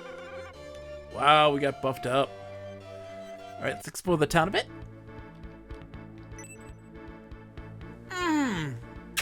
Oh, how sweet it is. How sweet it is. Got another pixie. Named Apple. Don't have a lot of pixies. That's our smallest like group. We don't have a lot of pixies. Oops.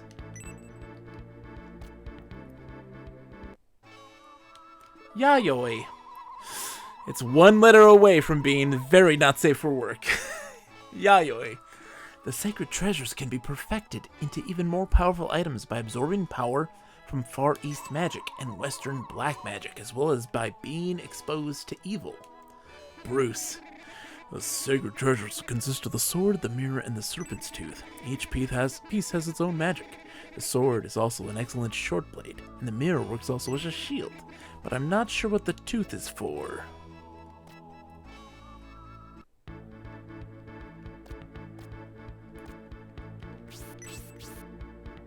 They're searching everything. Wait, is this the end? The end's here? Maybe? All who come here over the dangerous mountains are usually looking to take the treasures from the shrine. Ninja are known to be secretive and don't welcome outsiders to visit, so they aren't coming to visit us.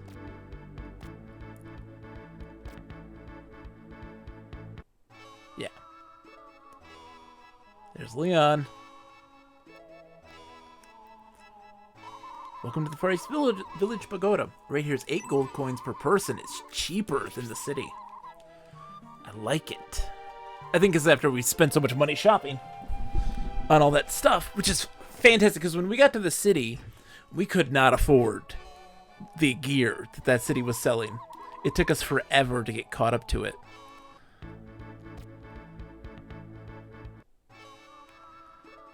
Hey, Kosuke.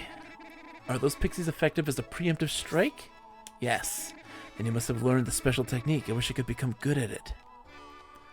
Ikaku says, technique can be increased by training in battle, or can be sometimes granted by items. These items are extremely rare.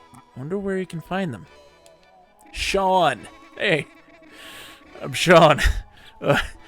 Those of us who make a living by fighting master techniques naturally, becoming better by using, we have reached the level where our bodies move without consciously thinking about technique.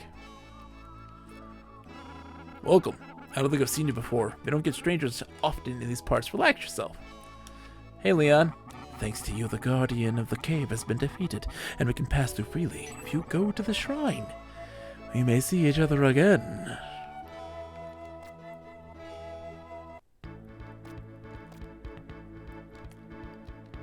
Oops. Sorry, I did not mean to talk to you. I'm not listening. I'm in my own little world here. The world of a ninja is an isolated, secretive society. Ninjas are destined to be born and to die in darkness. Dang Irish ninjas! Sometimes powerful ninjas who want to test their skills become rogue ninjas, leave the village to become hired mercenaries. That's what roadie is. They don't want to spend their whole lives in this backwater village. Long time ago, excellent ninjas such as Hanzo and Kojiro left the village and became rogue ninjas. I wonder where they are now.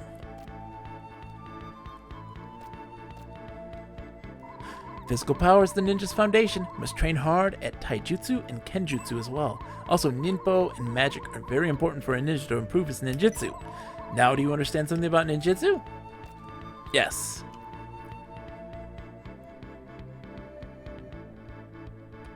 Oh, this is an important meeting.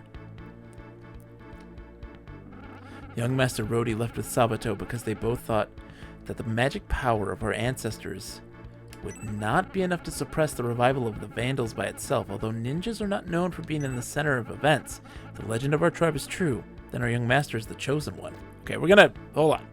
That's a lot to take in. Let's dial it back for a second and hobnob with the locals. Akane, Rodi's younger sister, is a beautiful woman, but she looks very sad these days. Ever since Panzer, who grew up with her almost like a brother, became a rogue ninja and disappeared, she's been pining away. But the most important ninja technique is onigiri. What's that, Lip? Do you want to know how these descendants of the Far-East village come to live in this area? No. During the long journey, they acquired new techniques from each place they passed through. One power they learned is magic. I said no. They were originally from an island located on the eastern end of the continent. Their lord was defeated in a battle and was forced into exile. They reached this continent by crossing the Great Ocean. As they moved west, they met a group of knights who would later become the ancestors of the Enric people. They settled the continent together. What is onigiri? Lip, what is that? I don't know. Oh. Onigiri is stuffed rice balls. They're tasty. I found out about them originally from Samurai Legend Musashi. Okay. We will go back. It's always important to carry snacks in case you meet a hungry Oni. Everyone in this village trains to become a master of ninjutsu. I want to be a kunoichi, just like Akane. Okay, now it's time to go to exposition room.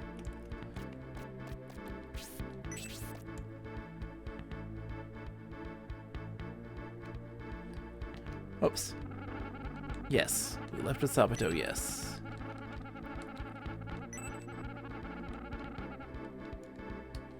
Sei says, although our lord hasn't said anything, he's been worried about the young master since he left on a secret mission.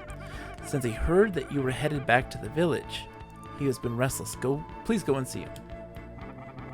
He's Yukon Cornelius. Gold! I found a peppermint mine. Doyle has told us that Rodi would return. Our lord is waiting for you. Please come inside. Okay, Yukon. Satsuki says, you have come a long way, young master. Rodi is such a competitive person. He must be driving you crazy. It's always important to carry cucumbers in case you meet a hungry...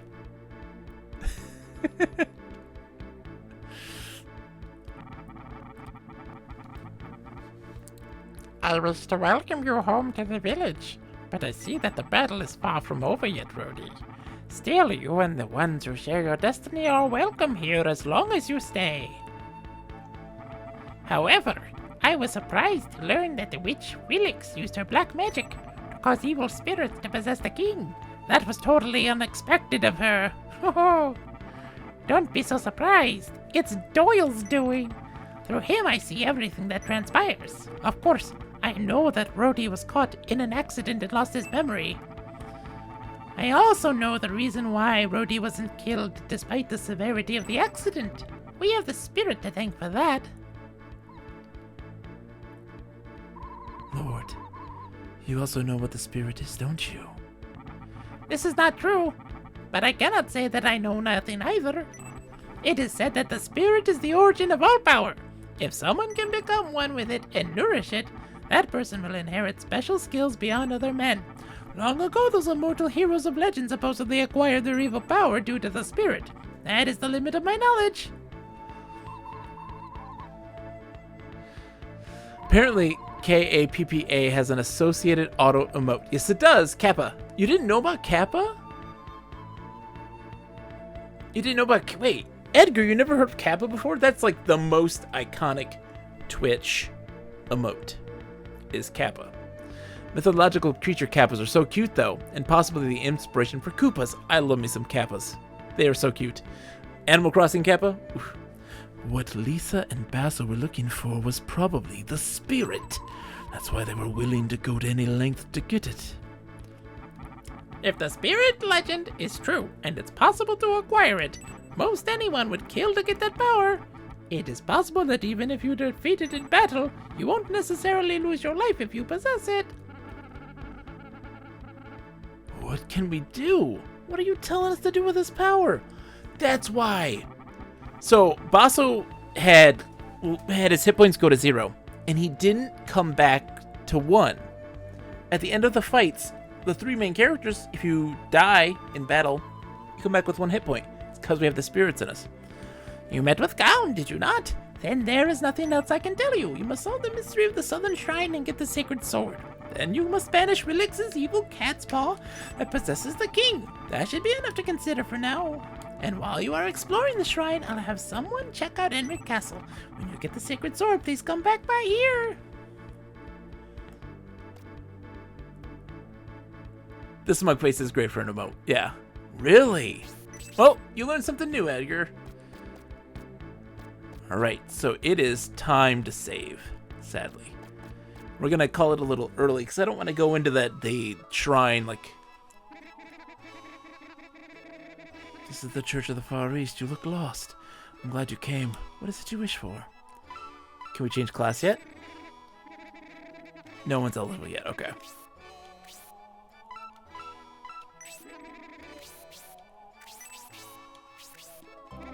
Like, I look at the general emotes, and I'm like, so that's the lol guy, and those are the 37 other mysterious guys. Edgar, I'm with you on this. I look at them like I have no idea who most of those people are. 90% of them I don't have a clue. You okay, phone? Alright. Oops, I did not want to continue.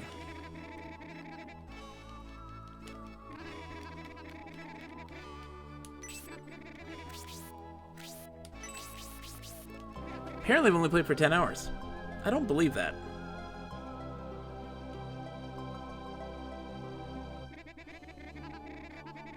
No. Unlike Biblet. the silliest inside joke. I mean, that's a me, you know, but like you had to have been there for Sea of Thieves. I know one of them is from Critical Role. Oh, really? I added some cool ones. I'm happy with my added emotes. I added some animated ones that are pretty cool. I like my DOS one. It's so stupid. And I got a Psyduck. I got Psyduck. That's for you, Kunononi. Hi, Nick. I think Lol Guy? I don't know who Lol Guy is. So, hi, Nick. How are you? So we'll be back Friday, 9 p.m. More of this. We'll be playing more Shining the Holy Ark. Let's see. I'm gonna look at the calendar real quick. So next week, Friday, the 28th. Get ready. New Fantasy Game Draft League begins. Now we have Capsule J, the 2-time returning champion, coming back to defend his crown. He should be getting his trophy in just a few days. He got a trophy, a physical trophy. So he'll be back to defend his crown. I will, of course, be participating. Sakura will be participating. Oh, so Kunononi, how it works is we do a fantasy draft league, but for video games, of all the games coming out in 2022. And based on the Metacritic score is how many points you get. So for instance, like say you get Elden Ring on your team, and Elden Ring gets on average an 88. You get 18 points. If it's anything lower than a 70, it's minus points at that point. And then people also get a counter pick where they're like, I think Elden Ring's going to do terrible. And if Elden Ring gets an 88, you lose 18 points. If gets like a 60, your counter pick person gets 10 points, as well as that other person getting minus 10 points. Like it's a really awesome counterbalance. And so people compete all that way. Are they so teeny? I mean, that's how they're supposed to be. Edgar, are you on your phone? Because they're a little smaller on the phone. Yeah, I made them at the resolution that I wanted them to be. Are they too small? Are they illegible? They're legible on my end. And so we're doing the draft then. So it's Capsule J, Sakura, our dear moderator, is participating. M-Disc Player is also playing. Another streamer who's an awesome person. We are also getting Troidal Power from the Geek to Geek Network, who also streams. Fantastic person, also playing. And we're also getting some folks from this Delightful Magic the Gathering podcast, who are going to be joining us. I think only one of the two is going to be playing with us. iPad Mini. Oh yeah, they're tiny. Teeny tiny. Kunononi says, how do I get in on this action? Well, do you stream it all, Kunononi? Out of curiosity? Out of curiosity. You don't have to be, but I'm just curious. I don't know if you do or not. No. Okay. Typically we do it for stream people, but we'll see what we can do. Do you have Discord? You're in my Discord, right? Maybe not. That's where we usually do communications, because we have to do voice stuff, but we don't. It's not required. Voice is not required. Sakura does not do voice. But we typically do communication for it there. I'll pop into your DMs. We'll get it straightened out. We'll get it figured out. Okay. Let's find, because the more the merrier. The more the merrier. So let me see who we can raid tonight. I'll be back Friday, more Shining the Holy Ark. We're going to do more Infidel on Saturday. Mondays, of course, are MMO Mondays, so we will be doing EverQuest. Hopefully we get some major progress done on Shining the Holy Ark and keep whittling away at it, because I'm very much enjoying it. It's been a lot of fun. It's well-paced. We get through like a dungeon a day, which I'm totally okay with. Okay, we got to go raid Decaf Jedi. He's playing Quest for Glory 3. We have to go raid him. I haven't raided him in a while. He's typically done by the time I'm done. Let's go raid them. Don't worry. We'll talk about Kunoni. So Decaf Jedi playing Quest for Glory 3, my favorite Sierra adventure game series. He's doing kind of like a side-by-side. Him and P.S. Garrick are both playing that at the same time. I will hit you up with a link. It's in the channel description as well. So if you go to like the About, there should be a link for the Discord as well. There should be. All right. I'll see you guys on Friday. Have a wonderful night, everybody. Thank you so much for hanging out. I greatly appreciate it. Goodbye.